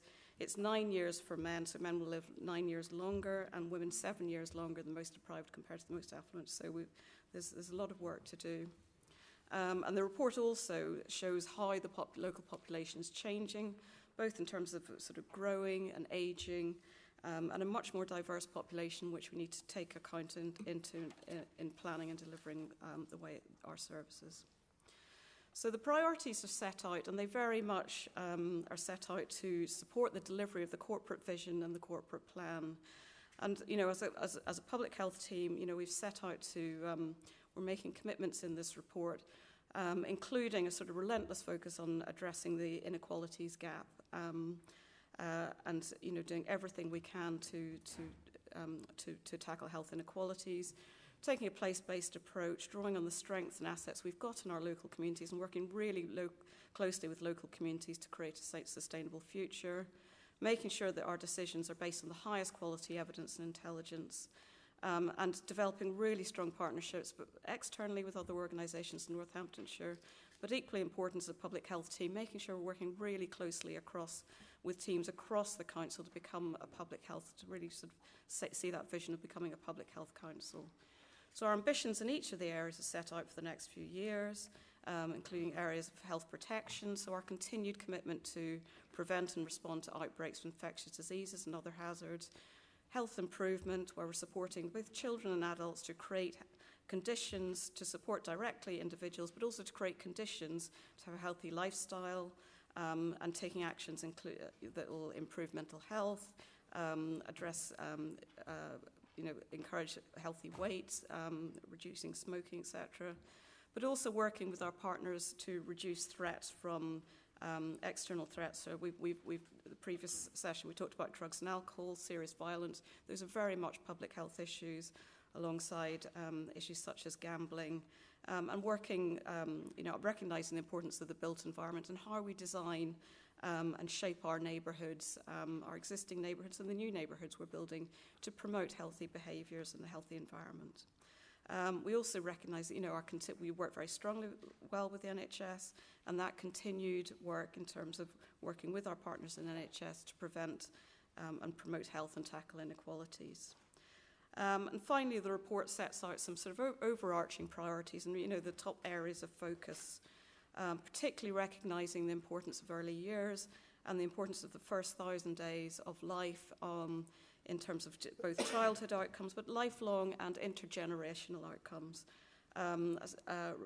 Working with communities in our partnership approach and the evidence base, and our commitment to delivering high quality services that the council, that we as a council are set to do. So thank you for this opportunity to present this report.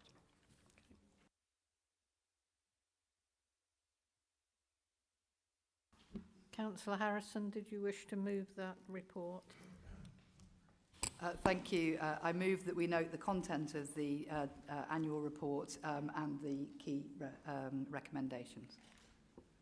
Okay, thank you. May I see a seconder for this item? Councillor Brackenbury.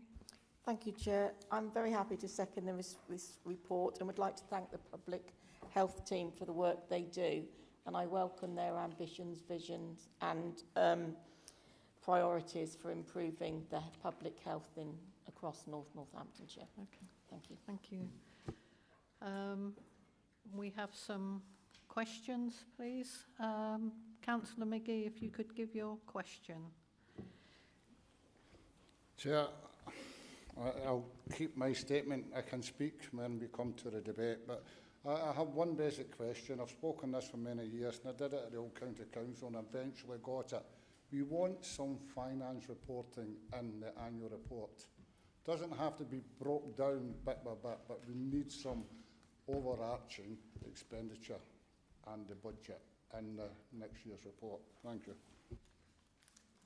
Okay. Did you wish to answer the question? Yeah, I can answer it. I mean, the public health finances and how we spend the public health grant is provided in detail in the exec reports, in the finance exec reports. So that is available information in other council documents. Yeah, we'll to note your comment. Okay, thank you. I mean, note the comment. Will we get it in next year's report or not? Well, I'll take the comment into consideration. Thank you. Thank you. Okay. Just one moment, please.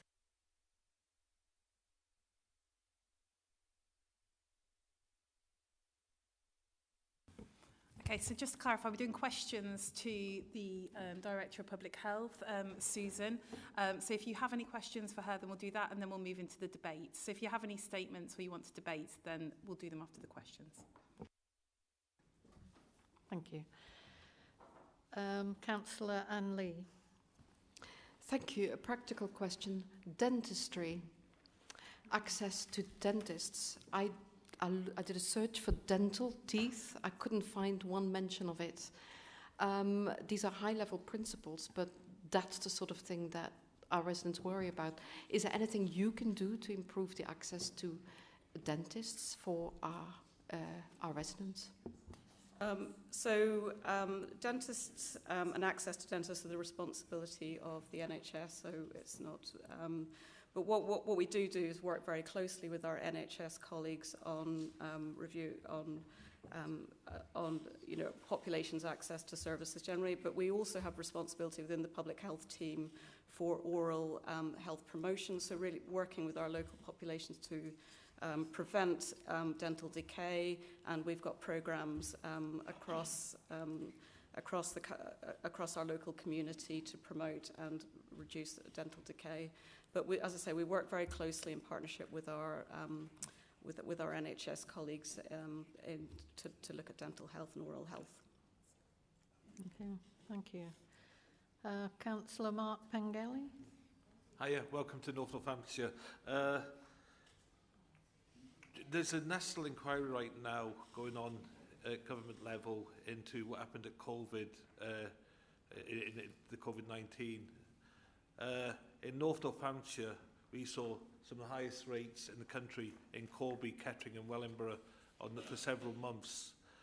Will that be looked at by this inquiry, or will we do something more locally? Because hopefully we don't get another strain of COVID or anything like that happening which locks us down. But if it does, we should be ready for it, and we have to know why Corby, Kettering, Wellingborough faced more problems than elsewhere in the country.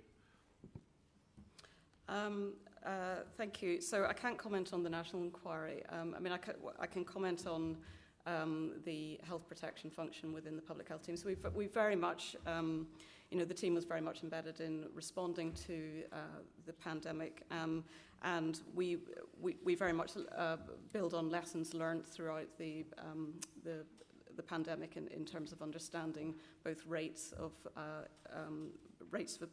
infectious disease, but also how we respond to it.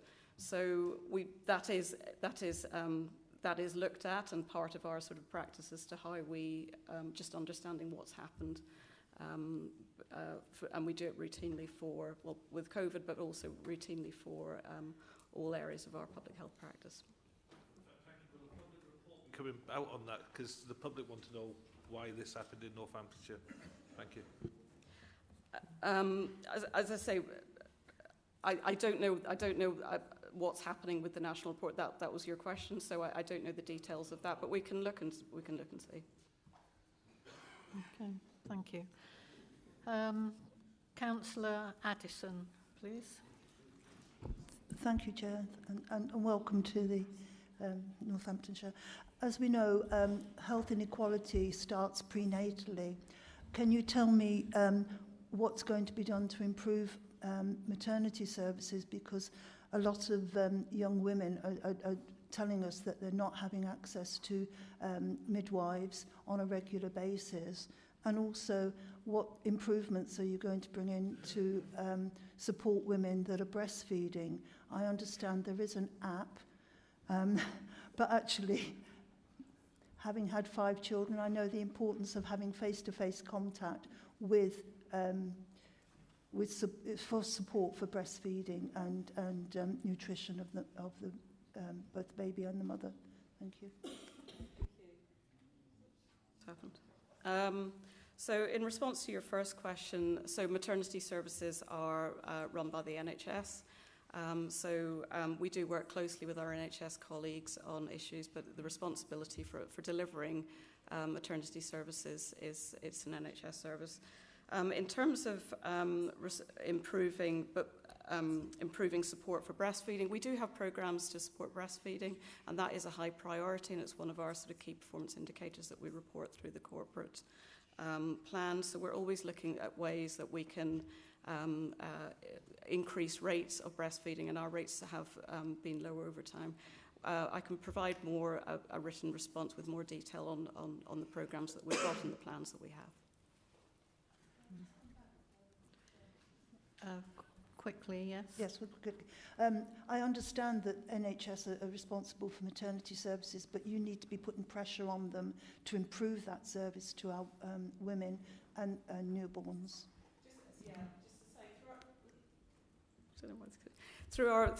As I say, we do work very closely with our NHS colleagues. So we are in, we've got really good relationships with and we do challenge our NHS colleagues where we see that access to services is impacting the outcomes of women. So it's part of our partnership work with the NHS and part of that work stream. Absolutely. Okay, thank you. Councillor Hakewell. Yes, I add to my welcome. I absolutely loved the page 169, the background. It's the first time I've seen the Boer War mentioned in a council report, but that is actually fascinating. My question is that on national media and in other places, there are other variants of COVID being mentioned. And some really obscure reference to the Barbie movie and everyone going to the cinema and there being an increased prevalence of COVID. So I declare I haven't seen the Barbie movie, but it's on the bucket list. What I wanted to ask was, what should we be doing and thinking about, given that all of us in these rooms didn't predict and didn't realise the impact of COVID? What should we be thinking about in this coming winter and in the future, given that there are variants around? Thank you. Okay, in relation, there has been new variants identified, and there is work ongoing with nationally in terms of a coordinated response to that. And we will be, our health protection team continue to monitor and act on any guidance and new information that we have in relation to COVID. So the messages and any sort of local response will come out through the normal communication. But it is important that we recognise that COVID is still prevalent and that we need to continue to take actions to reduce the impact, and particularly in our high risk settings. And encourage, uptake of, and particularly targeting those more vulnerable communities and making sure that and settings, so making sure that we have got high vaccination rates, we have got good health protection measures in our care homes and other settings. So there are still lots we can do around COVID, and as I say, we do act very quickly on any changing guidance that comes, including anything that will come in relation to the new variant. Okay, thank you. Councillor Lynn Buckingham, please. Thank you. My question is around those health inequalities, especially with children, older people. The instances of malnutrition or very poor nutrition continues to grow, as does some of the vaccine, what's the word for it? Sorry, the vaccine uptake for children. How will we tackle that? I mean, it's not within some of the health improvements for the children and young people, but it's certainly, for me, it's a big one, especially around the cost of living, heating or eating, and what is fed to our children. Yeah, so thanks for your question. So we do recognise that there are significant inequalities in children's health, and some of those have been exacerbated through COVID, both physical outcomes and also mental health outcomes. And you raised some really important points, including vaccine uptake. So we are aware that we have got challenges in vaccine uptakes and some reduction, again, partly through COVID. But we do have, in relation to vaccine uptake, we do work very, very closely with our NHS colleagues in all matters of health protection to ensure that there's robust programmes to address that, and particularly targeting high-risk groups. So we have a vaccine uptake plan that we're working on, which has a strong focus on inequalities and really reaching those sort of hard-to-reach groups. And in relation to sort of other aspects of health inequalities, it's very much embedded in the work that we do, both in how we deliver our public health services and to target those, but also, again, how we work with partners across, both within the Council and across parts. We heard discussions earlier around some of the challenges we've got with some of our young populations, youth populations in relation to drugs, knife crime, etc. And those are very, very much at the sort of top of our priorities, and we are in those partnerships that Councillor Harrison was talking about, driving the really understanding who they are, using the intelligence that we've got, knowledge of what works to shape those programmes, agendas, and to monitor that actually they do make an impact. So to reassure you, health inequalities, children's health inequalities, is really at the forefront of what we do. Okay, thank you. Councillor Anslow. Yes, I'm picking up actually on a point that Councillor Lee made, and it's also picking up on the idea of challenging the partners, the NHS, because on page 189 it says that 240 children aged 0 to 5 were admitted to hospital for tooth decay. So it's obviously having an impact on the NHS, having the lack of dentists and school dentists, which no longer exist, unfortunately, because this is much higher than nationally. If you have a look there, the number per 100,000. So that's one question: is do you challenge? Are you able to challenge the dentistry part of NHS to say, what are we doing about, or how can we improve that situation? And the second point I want to make is that, and I suppose it's really to Councillor Harrison, the only picture of a tennis court is on page 179, and I recognise it because it's Oncepole Gardens, and they are out of action. They're not being used because they're no longer fit. And the question is, when will they be brought back into use? Thank you. Okay. Shall I respond to? I'll respond to the first question on the dental decay. Yeah, it's worrying that we have the levels of dental decay that we have, and as I say, we do. This is, we do work very closely with our NHS colleagues in that. Supportive in terms of trying to find solutions, using the evidence-based to find solutions and our collective resources, but trying to identify collectively how we can address this using, the oral health promotion programs we have, and as I say, recognising them, that there are challenges with access to dentistry. It has to be a partnership approach. We all bring different assets and knowledge and resources to these collective problems, and that's very much how we work. Okay, thank you. Councillor Helen Harrison, please. Thank you, Chair.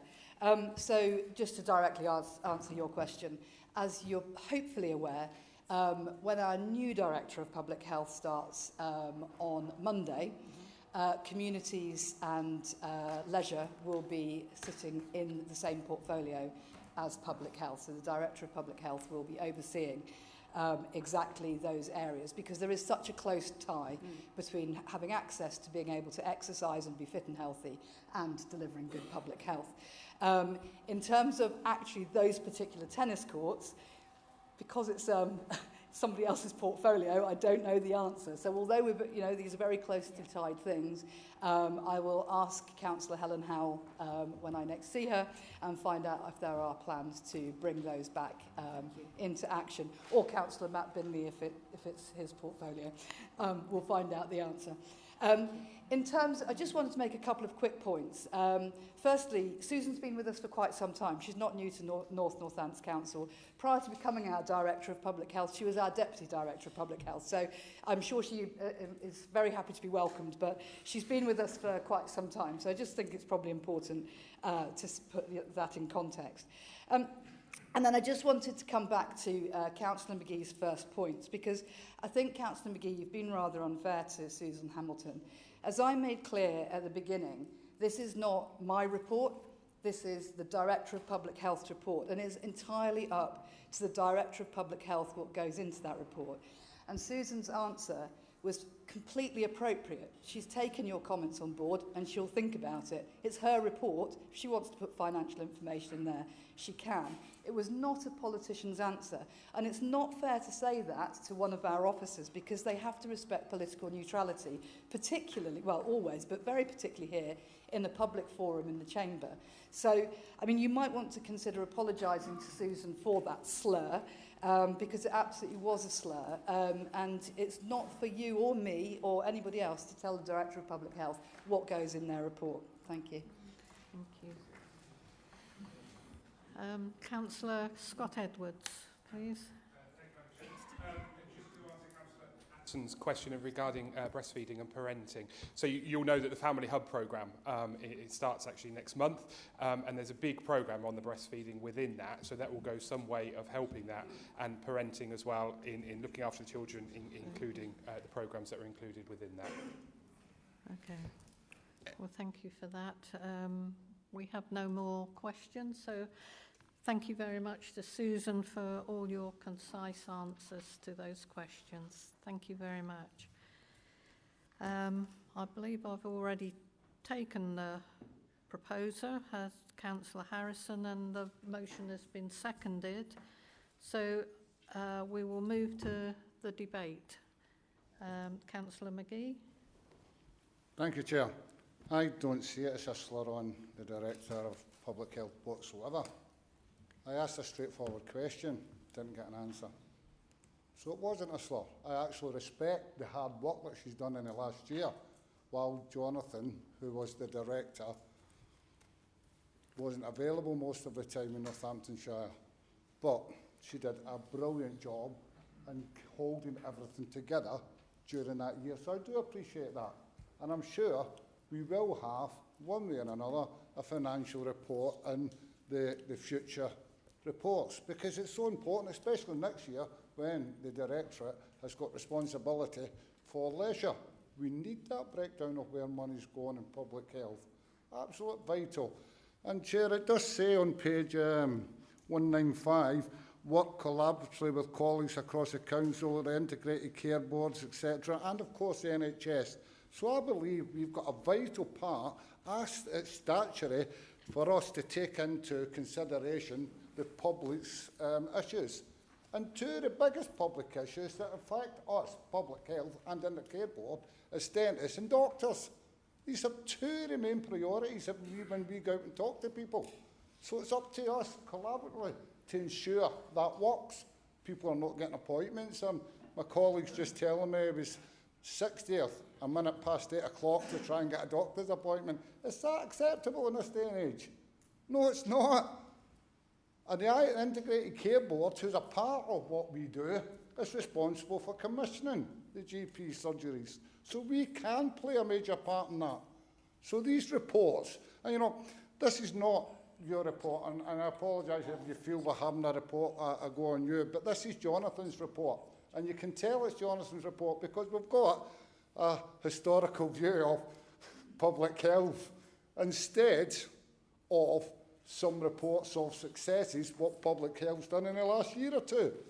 There's nothing in there that tells us what we've improved. It tells us what people's got, how many injuries they've had, how many times they went to the GPs and doctors, etc., and it's given the statistics. There's nothing in there of the huge budget that public health's got what improvements we made. And I've always had this bugbear about the way public health works. No disrespect whatsoever to staff, but it's so hard to measure the outcomes of public health, especially on an annual basis. We're now being told by government we have to do that, but we see public health directors come and go 4 or 5 years and we can't measure anything for another 10, 15 years, and yet they're paid over 100 grand a year. That's not acceptable. We should be getting in these annual reports actual facts and figures and improvements for the people that we're supposed to be helping, and it's not there. I do appreciate the social history lesson. In fact, it was interesting reading, absolutely, but that's not what I want from a public health report. I want to know what improvements were made for the money that the public is being spent on, and it's not there. And that's disappointing, Chair. That is extremely disappointing. So I would ask that next year we have that, the statistics, but the improvements are there, and a breakdown of the spend. And I appreciate very much if that can be done. Thank you. Thank you. Councillor Fedorovich, please. Thank you, Chair. I'll be brief. It is a very good report, but I think I just wanted to highlight a couple of things that I found that were missing. I didn't really find that in terms of like health and inequalities, mould and that as an issue within our community, both within our properties but within also private sector, it's posing and continues to pose a significant health risk that is increasing in our communities, and this really needs to be something that we're looking at as a priority for both our health and housing officers. It's a combined thing.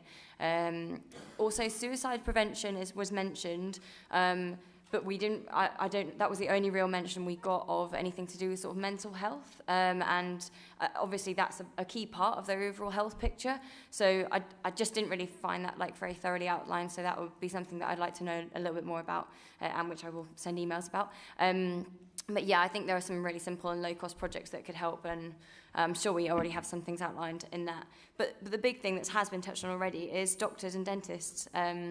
We actually need to know how long it is for waiting times, how people are accessing some of these really key bits of data, and how are we influencing that as a council. Like you say, we are a huge authority, or we have huge authority, and we should be able to use that to influence some of the big things that our residents are struggling with. They can't access dentists, they can't book a doctor's appointment. If you're working, it's incredibly difficult. So yeah, I think those are just the things I'd like to raise. Okay. Thank you. Councillor Hakewell. Thank you, Chairman, and thank you to the Public Health Officer for the answer earlier. This really is for the portfolio holder that we have discussed COVID. We used to have, albeit in the height of the epidemic, lots of briefings and so on. I always treat this council as being 78 ambassadors that go out to every square inch of Northamptonshire, but we do need something in our armoury about that. There must be things we can do in terms of exactly what our public health colleague said in spreading that word. Now, one of the things that might be beneficial, whilst the COVID briefings, I think, declined and then have stopped, it would be good to have those COVID briefings back, even occasionally, to help us with good literature as well, to market out to the people that we represent what they should be doing, could be doing, you know, flu jabs. Oh, sorry, the leader wants to talk to you. So that flu jabs, COVID, and so on. So I'm just putting that forward. It may already be in place, but can we have councillors properly informed so we can go out and properly help the people we represent? Thank you. Thank you. Councillor Smithers, please. Thank you, Chair. And I would just like to thank Susan Hamilton for delivering that report. It's a fantastic report, and thank you so much for answering so many of those questions at the podium there. I'm sure that wasn't in the plan, but however, thank you so much for that. And Councillor McGee, that's Jonathan, I'm not sure who you're referring to. It's John Ashton, yes, absolutely. And I think it sounded very much like a politician's apology, what you gave there. So I think we should accept that. But thank you for your comments. Thank you. Councillor Pengelly. Thank you, Chair. Public health in North Northamptonshire in this county is not in a great place. And I think it's abysmal, and it's been going on for years. The people on that side of the room live generally 9 years longer than people on this side of the room. People that, well, hold it. What's funny about that? The public are watching this, and you're saying it's right for people that go out working at 16, work all their lives till they're 60, die earlier because of where they live. Is that what you're saying? Because that is wrong. That is wrong in any society. People in Corby, Kettering and Wellingborough living in urban areas die quicker. That's wrong. And that has to be addressed by somebody somewhere going forward. We have a situation in North Northamptonshire where people can't get dentists. I have a constituent has to go to Birmingham to see a dentist. I can't get a dentist myself right now. I've been told I've got to go to Market Harbour. That's wrong. I can drive. There's people that can't drive. We have to tackle that. Doctors, Councillor McGee talked about people being 60th on the list. I went, like many of you, knocking doors at the weekend, and people after door said, this is ridiculous. We have to travel miles to see a doctor. That wasn't in Corby, that was in Oundle. In Oundle, people are getting this. And this isn't our council's fault. It's the NHS has to get a grip, and our MPs have to get a grip, and this must improve because we are failing the people of this North Northamptonshire. And time after time, and you all get the calls from people saying, we just can't see a doctor. That must improve, and we need our directors of public health to tackle that and support us. Thank you. Thank you. Councillor Jill Mercer. Thank you, Chair. I thank the Director of Public Health for this report. I just thought, because it's been mentioned by at least 3 members about GPs and dentists, one of the one of the reasons that we changed the scrutiny system was because we felt health was not getting sufficient time in the scrutiny system. And so the Scrutiny Management Board are currently, we've got a meeting on the 7th of September to decide the priorities for the future areas we look at. That 2 of those areas are GPs and dentists. So I'd like to assure them that we will be looking into it. Whether we'll be able to do anything about it, is another matter, but we will be highlighting it, and it will be very useful if at that time when they are being looked at, that members can feed in their the instances they know of people having problems so that we can take those up. But we are, rest assured, going to be looking at it. Okay. Thank you for that update. Councillor Dorothy Maxwell.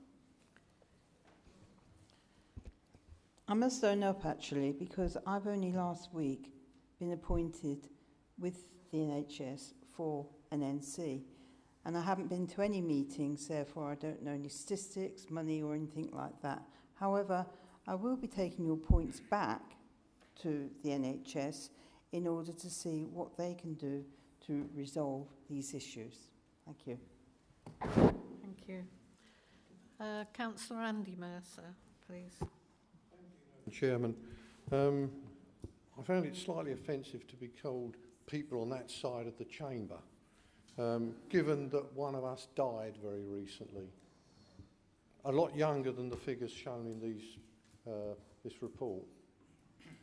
My co-councillor in my ward, it was, as you know, the chairman's spouse, and I find that a bit offensive. I attended a meeting on Tuesday of the Rushton Parochial Charities Trustees. Main item on the agenda was to appoint new cheque signatories because I was the only one left alive. All the rest had died since the last meeting. That was a bit of a shocker. Moving on, as regards the COVID vaccination, if you haven't heard, the government has announced that a new booster will be issued starting the 11th of September. It will be targeted at people over 65, vulnerable groups and their carers and a couple of other groups. I must admit I'm happier with this than the last booster, which was over 75s only, meaning that those between 65 and 75 couldn't get it. I was 72 at the time and I was told, sorry, you're too young. despite the fact at the time I had a blood pressure problem, which I've successfully fixed since then. We over here care deeply about the care of our community. We really, really do. I know there's a belief amongst some people that we're uncaring. Well, why do you think we stand for election, put ourselves through torture and come over here? My blood pressure was at a dangerous level because of the stress of being over here before I left the cabinet. I don't do that for my benefit. I was told by my GP practice either change your lifestyle or die. It was pretty clear, and my colleague did. So we care. We give up a lot for this. We have to spend 3 hours travelling backwards and forwards to get to these meetings, unlike people who can just walk to them. We give up high salaries in some of our cases to take low income as a councillor by comparison. We care. And I hope people on the other side and the people watching and listening realise it. We don't do this for our benefit, we do it for theirs. Thank you. Councillor Eakins, please. Thank you, Madam Chair. We've been hearing the things that are taken away from what this actual report was on public health. And I hear about doctors and dentists. Well, personally, I've had a chronic illness for the last 2.5 years, and I'm getting better now.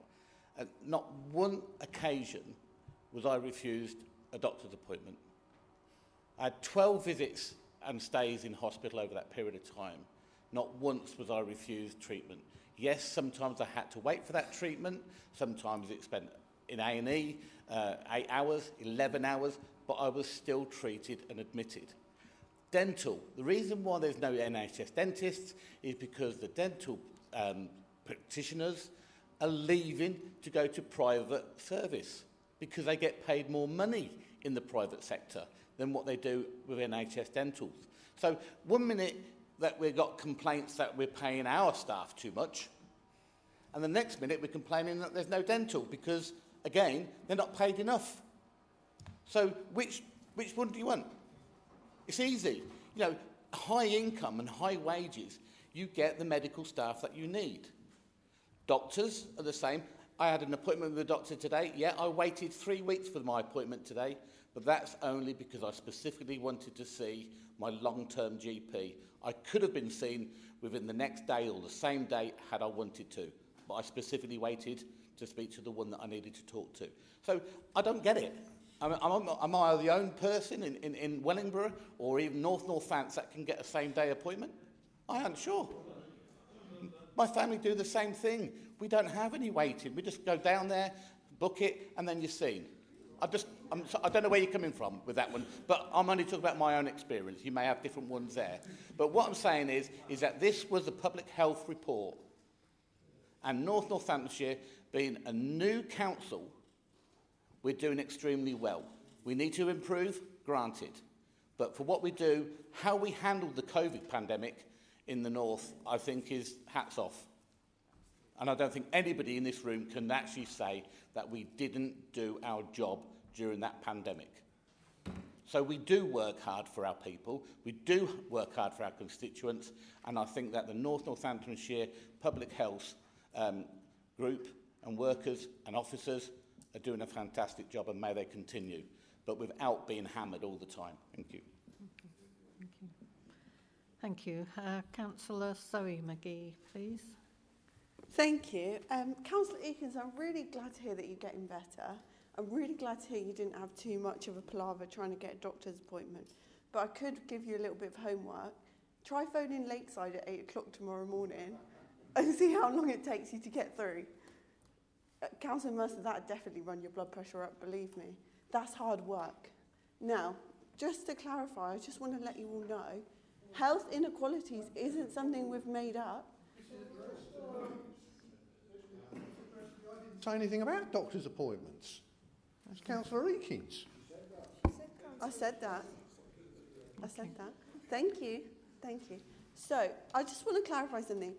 We don't just sit back here and think, how can we conspire to annoy you all and just start making things up?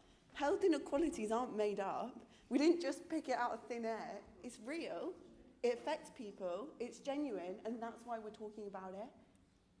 Truly. Truly. It's not made up. It's real. People are suffering, and that's the end of it. That's why we talk about it. That's why it's real. And these are people's experiences. Okay. Thank you. Councillor Harrison, the motion's been proposed and seconded. Do you want to now have the final word? Yes, please, Madam Chairman. We've strayed a long way from the paper. I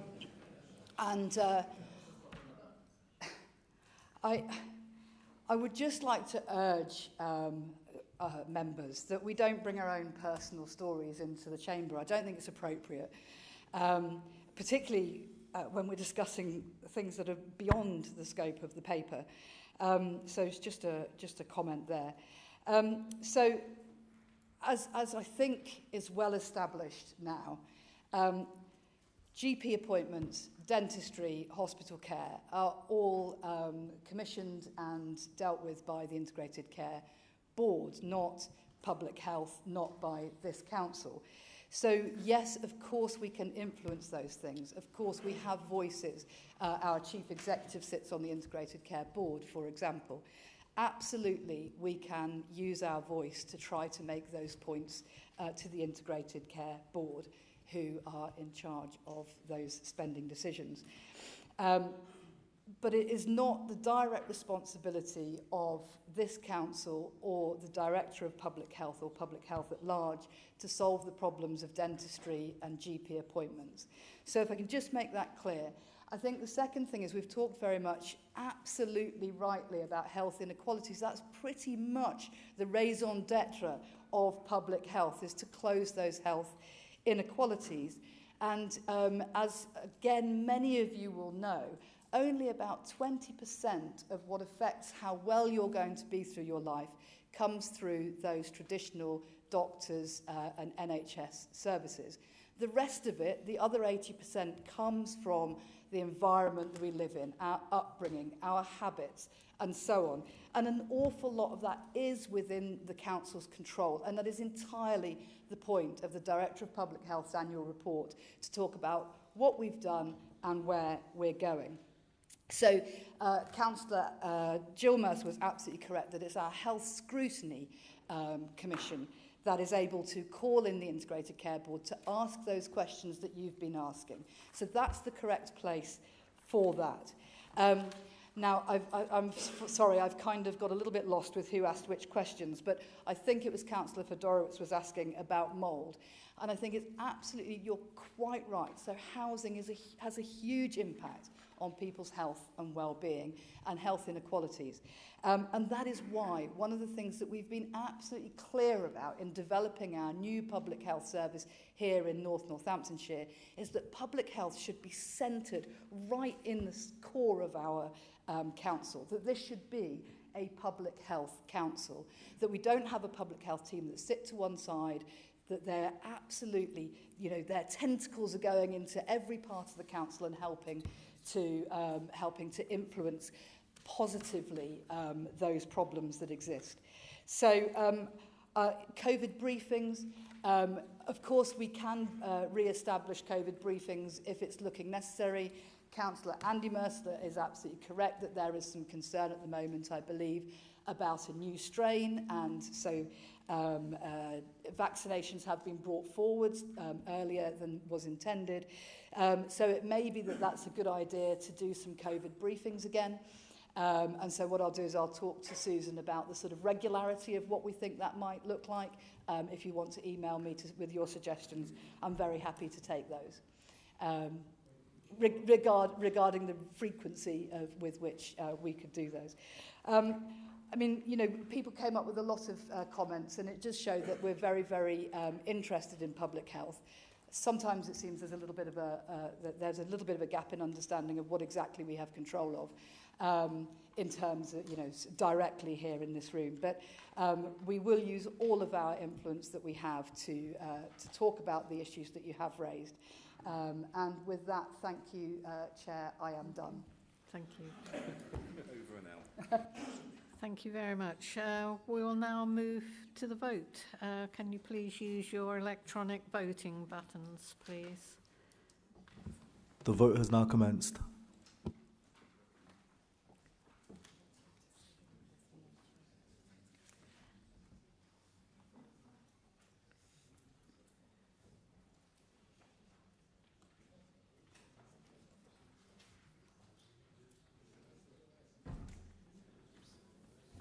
There are 10 seconds remaining.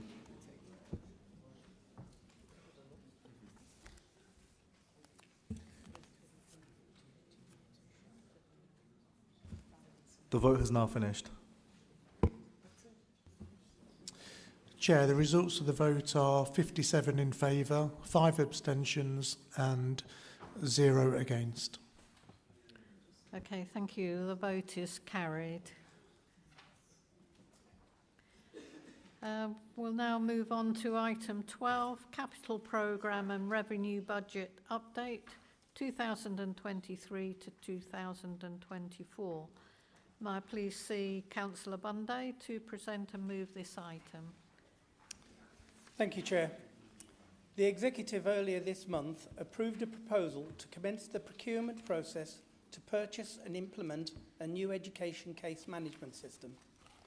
Since the revenue amount required is over the limit that Executive are allowed to approve, it also resolved to recommend that Council approve the use of the Transformation Reserve to fund the one-off implementation costs of £1.362 million and also approve the inclusion of ongoing revenue costs of £131,000 in 24-25 and £142,500 in 25-26 into the medium-term financial plan.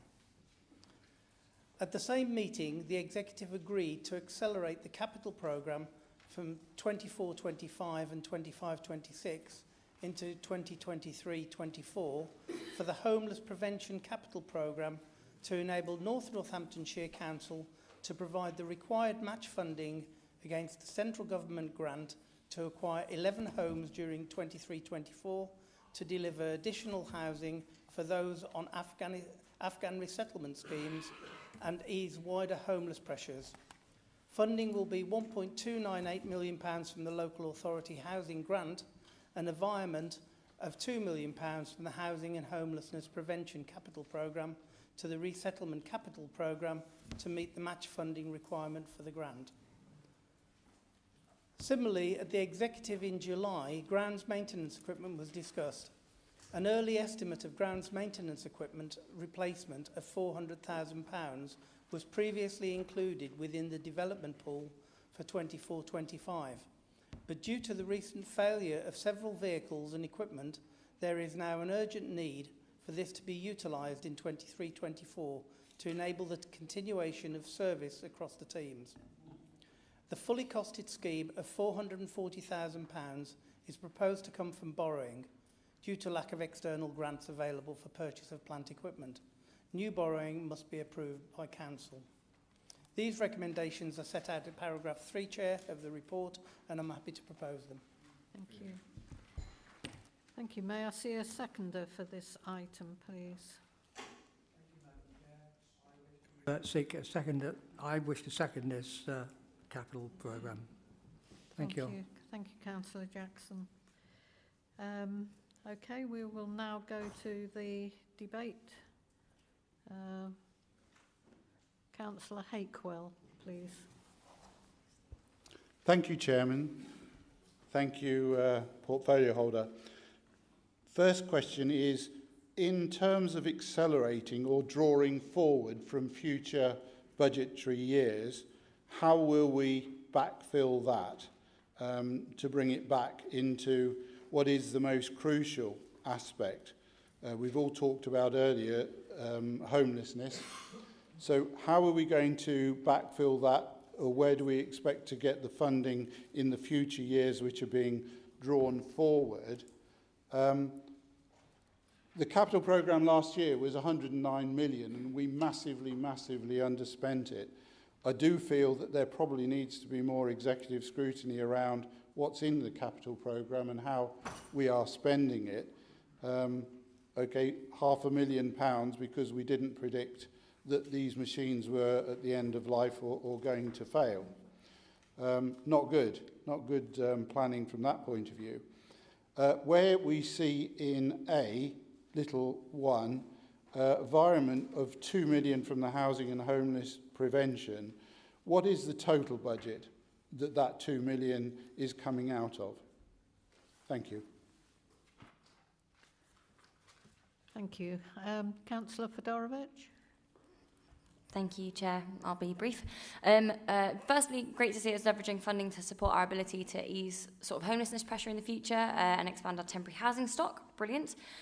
Second, in terms of the grounds equipment, there isn't any visibility really on what is being bought, changed, upgraded. We mentioned the following. There's also an environmental impact in continuing to use outdated technology.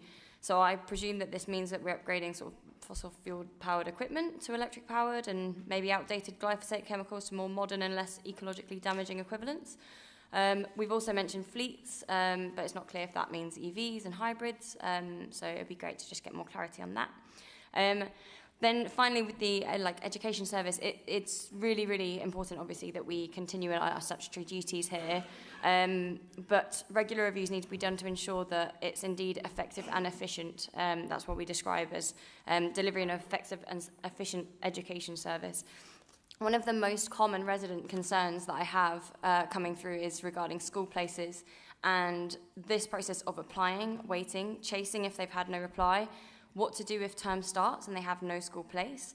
It all places a great deal of stress on parents, and I'm sure we've all, as councillors, had this come through in our inboxes, and it's really heartbreaking. It's really difficult for them to get, understand, and for us to advise as well. So where a system like this really would be fantastic is we should be able to automate some of these updates, make it clear what the process looks like, make it clear what to expect at each stage, and also clear instructions on how to escalate things and issues that are not being resolved within a sort of fair time frame. So I wanted to raise that as a query, as that service is so important and it should be included within that. Okay, thank you.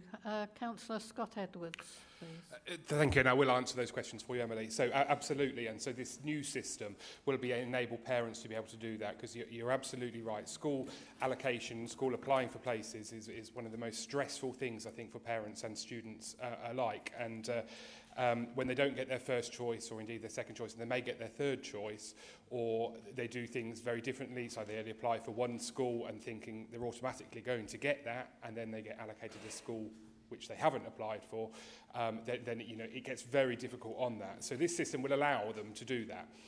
So it's a far better system than we currently operate. It allows parents and students to look into, to see where they are, what they've applied for. And it goes further with the EHCPs as well. So instead of sitting on a telephone for half an hour waiting to talk to an advisor, they can log on and they can have a look to see which stage their EHCPs are currently at. So this is a real practical and real good system that we are looking to do. Okay. Thank you. We have no other speakers, so I go back to Councillor Lloyd Bunday for any comment, please. Thank you, Chair. First of all, as far as the equipment goes, all the new equipment will be more environmentally friendly than old equipment. We've actually put into our contracts and one thing or another that where possible we use electric vehicles and electric equipment rather than petrol driven or etc. So that goes. The total budget, I'll come back to you on that one, Councillor Hakewell. I don't know what the figure is. As far as you may shake your head, but I don't have absolutely everything at my fingertips sitting here.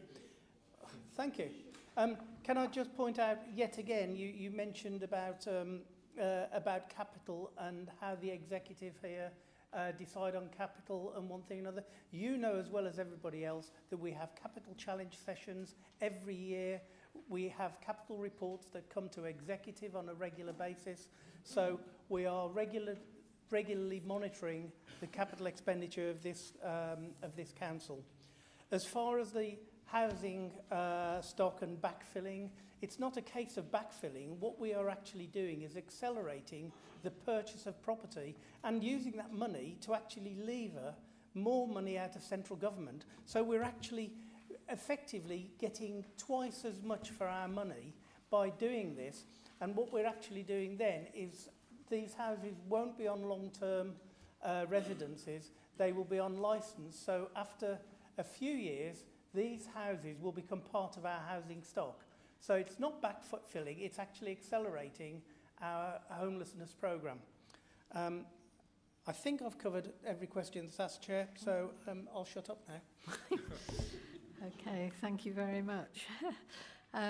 We will now move to the vote. Will you please use your electronic voting buttons? The vote has commenced.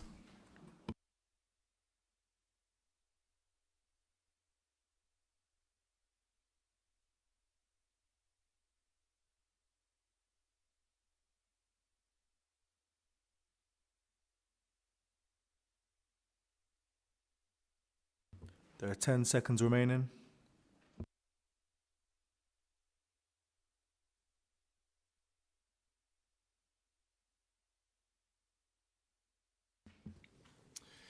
Chair, that is 61 votes in favour, 0 abstentions and 0 against.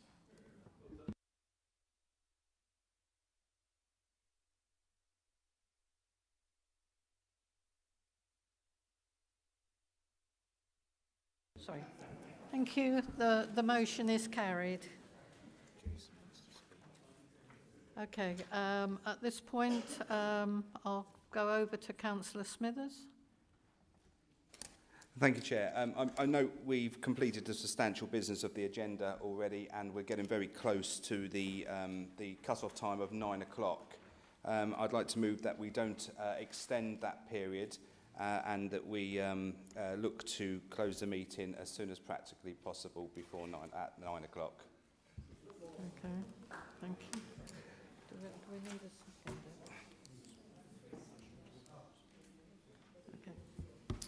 Okay. Is there a seconder for that proposal? Councillor Mercer, thank you. Can we go to the vote? Yes, just to confirm, where a guillotine motion is being proposed and seconded, there is no debate and we go straight to a vote. Just to also clarify, the recommendation is that the meeting concludes at 9 o'clock. Is that a recorded vote? I assume that's why you're standing. Yeah. I didn't want to assume. Yes, okay.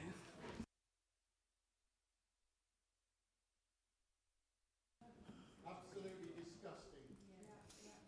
Okay, we now have a recorded vote. When they're ready. The vote has commenced.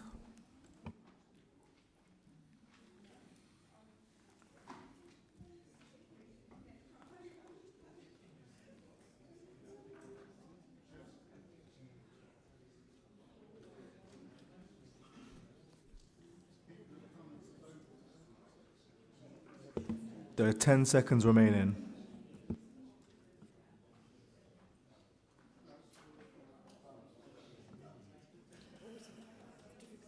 The vote has ended.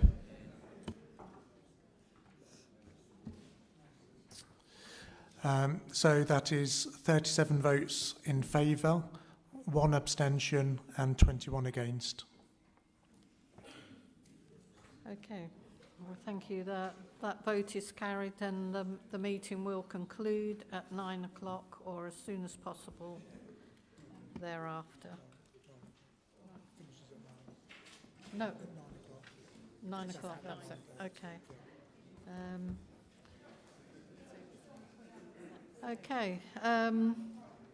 We'll move on to the motions in front of us, item 13. As we are on a very limited time scale, could I please ask that your contributions are concise and that you respect the time limits that apply. The mover of a motion has 5 minutes maximum and all contributions must be no longer than 3 minutes. Thank you. So, Councillor Anslow, would you like to move your motion? Well, I'm very disappointed because this motion has been carried over from the last full council meeting we had. When we ran out of time, we seemed to be talking endlessly. Anyway, I'm taking up my 5 minutes, aren't I? The motion I'm proposing addresses the slow-burning issue that's gone on for so long that it's no longer even reaches the headlines, and that's of housing. But we at North Northampton Council have a responsibility to ensure people are housed in suitable homes and accommodation. And I know from scrutinising the KPIs of this council on the Scrutiny Commission that we take housing seriously and our housing teams work hard. This motion asks us to be proactive, though, and not reactive, as we've just been voted buying 11 houses. That's a sort of a reaction to a situation. We need to be proactive in finding solutions to the housing crisis, which is going to escalate further with the rise of interest rates. Like many other authorities, we've relied on private rented sector and on social housing providers other than ourselves to fulfil the needs of those families unable or not wanting to buy their own homes. So it's time for a clear vision and a strategy for building and the development of social housing across North Northamptonshire to meet the growing need for affordable housing in the places where people work and already have family connections. I heard of a family in Nassington, can you imagine, who were living in private rent, were fearful of losing their home and have now got a social housing shared ownership property in Nassington. And they are delighted because they feel as that's their forever home. NCC have identified the land. We have the land in which to build, which we're currently trying to sell off. We have the land in which to build. In fact, we've got 7 years housing supply. But there are no plans for us to invest the funds we have through right-to-buy receipts. And so those funds decrease in value as the price of buildings increases. We'll get less if we don't do something with that money. You may argue that there are houses being built across North Northampton, and in Wellingborough we've got 2 urban extensions, but developers are investing in those places and the houses are being built, but not affordable ones. Large 4- and 5-bedroom properties, yes, but not housing for first-time buyers and for those who wish to rent. It's great that we've agreed now to buy 11 houses for Afghan resettlement programme. Such decisions are good, but they don't address the main issue of the lack of affordable housing. And so I move that we develop a vision and strategy for the building and development of social housing and the prevention of homelessness, including, if appropriate, a review of the allocation strategy. Secondly, to support programmes that prioritise our duty under the Armed Forces Covenant, the growing need for homeless provision for single women and young care leavers. And then to act quickly and decisively so that right-to-buy receipts are not swallowed by rising building costs and that North Northamptonshire Council can commit further investment in housing. So I so move. Thank you. May I see Councillor Buckingham to second that motion?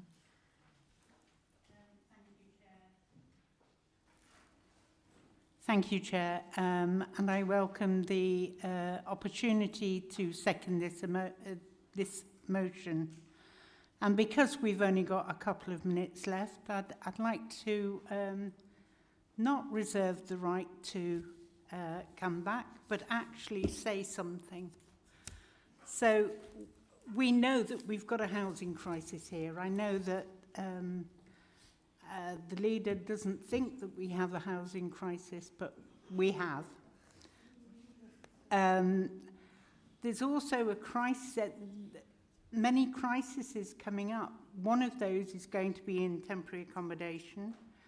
1 in 50 London tenants are actually housed in temporary accommodation. And 2 in 5 people in temporary accommodation can't get follow-on accommodation either. There is a new campaign at the moment with the Chartered Institute of Housing and the National Housing Federation to actually build social to rent, as well as all the other programs that they have, the shared ownership, the help to buy, all those things that are there. And we should be using our partners, all the housing associations, the private landlords where we can, to bring people together, because if not, this council will face a huge financial drain because of homelessness and not having enough houses for people to go. London is already starting to buy up places for temporary accommodation, which is leaving us with not much temporary accommodation there. We could also be housing people up in Scotland. We need to start moving now, because this tsunami is going to come and we will be left wanting. Thank you. Thank you. I'll go to Councillor John McGee, please. Thank you, Chair. I'll try and be brief. It's absolutely vital that we all get behind that. I'm sure that the leader does know there's a housing crisis. We know nationally there's a housing crisis, but especially here. But it gets hidden by the likes of people in HMOs that are in every street in this town. Unfortunately, some of my own streets have got living on it. And people that are living in there, they want their own homes, don't they? They want affordable homes, because living in an HMO with another 6 people can't be very good for your mental health, is it? So we need a proper strategy to help everyone. And we need it, not now, because we don't have a great reputation my first year, 2 years that we've been here on building houses, do we? Let's be realistic. It's not been a priority, unfortunately. It should be, and that's what this motion is trying to say. Let's make that one of our priorities so that we help our residents. Thank you. Thank you. Councillor Mark Rowley, please. Thank you, Chair. Just to put a bit of clarity onto what's been said already, some figures for you. Homeless approaches in Northamptonshire in July to the team was 525. Now, the team worked tirelessly to make sure that people aren't made homeless. So out of those, 47 were placed in temporary accommodation, and 48 came out of temporary accommodation in July. So we're doing well. Out of that, we're not sending people outside of Northamptonshire. Northamptonshire, even only one family is outside of the area. The Keyways applications, which is also pretty important, we had 427 applications through the system that are pending in the applications last month. The latest one of those to be processed is 27th of July. So the teams are working tirelessly to make sure that accommodation is found for people and it is sourced. Yes, we have some land, and the teams are looking at developing those lands. The problem we've got is they have to fit within the HRA financial scheme, and if they can't sustain themselves, we can't use them.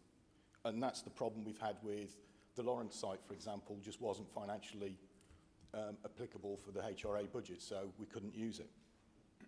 We are, as well as building houses, which we've got a number of developments going on at the moment, including developments for armed forces personnel and for adapted accommodation to help those with physical and disabilities. We're buying houses from the market. We're talking to the developers. We're buying houses to increase our fleet. That in some cases is cheaper than building it. If you're having to put ground services, maintenance into the land, it's sometimes cheaper to let the developer do that. So we've bought, as has already been mentioned a number of times, 11 houses into the Afghan programme. 2 of those will go for temporary accommodation. Once the Afghan families move on, they move into our fleet. The housing strategy is underway already, and I believe is going to the relevant committees in March 2024. And the allocations policy, which is also mentioned in the schedule, in the motion, was revised in April 2021. So that's already been looked at. So the officers are doing a sterling job. Councillor, I'm afraid it is 9 p.m. now, so we have hit the guillotine. I've noted down those who still wish to speak on the motion, and as we are in the middle of a debate, we will ensure that this motion is the first substantive item on the agenda at the next meeting, so that the debate can be concluded. Thank you. Well, thank you, councillors.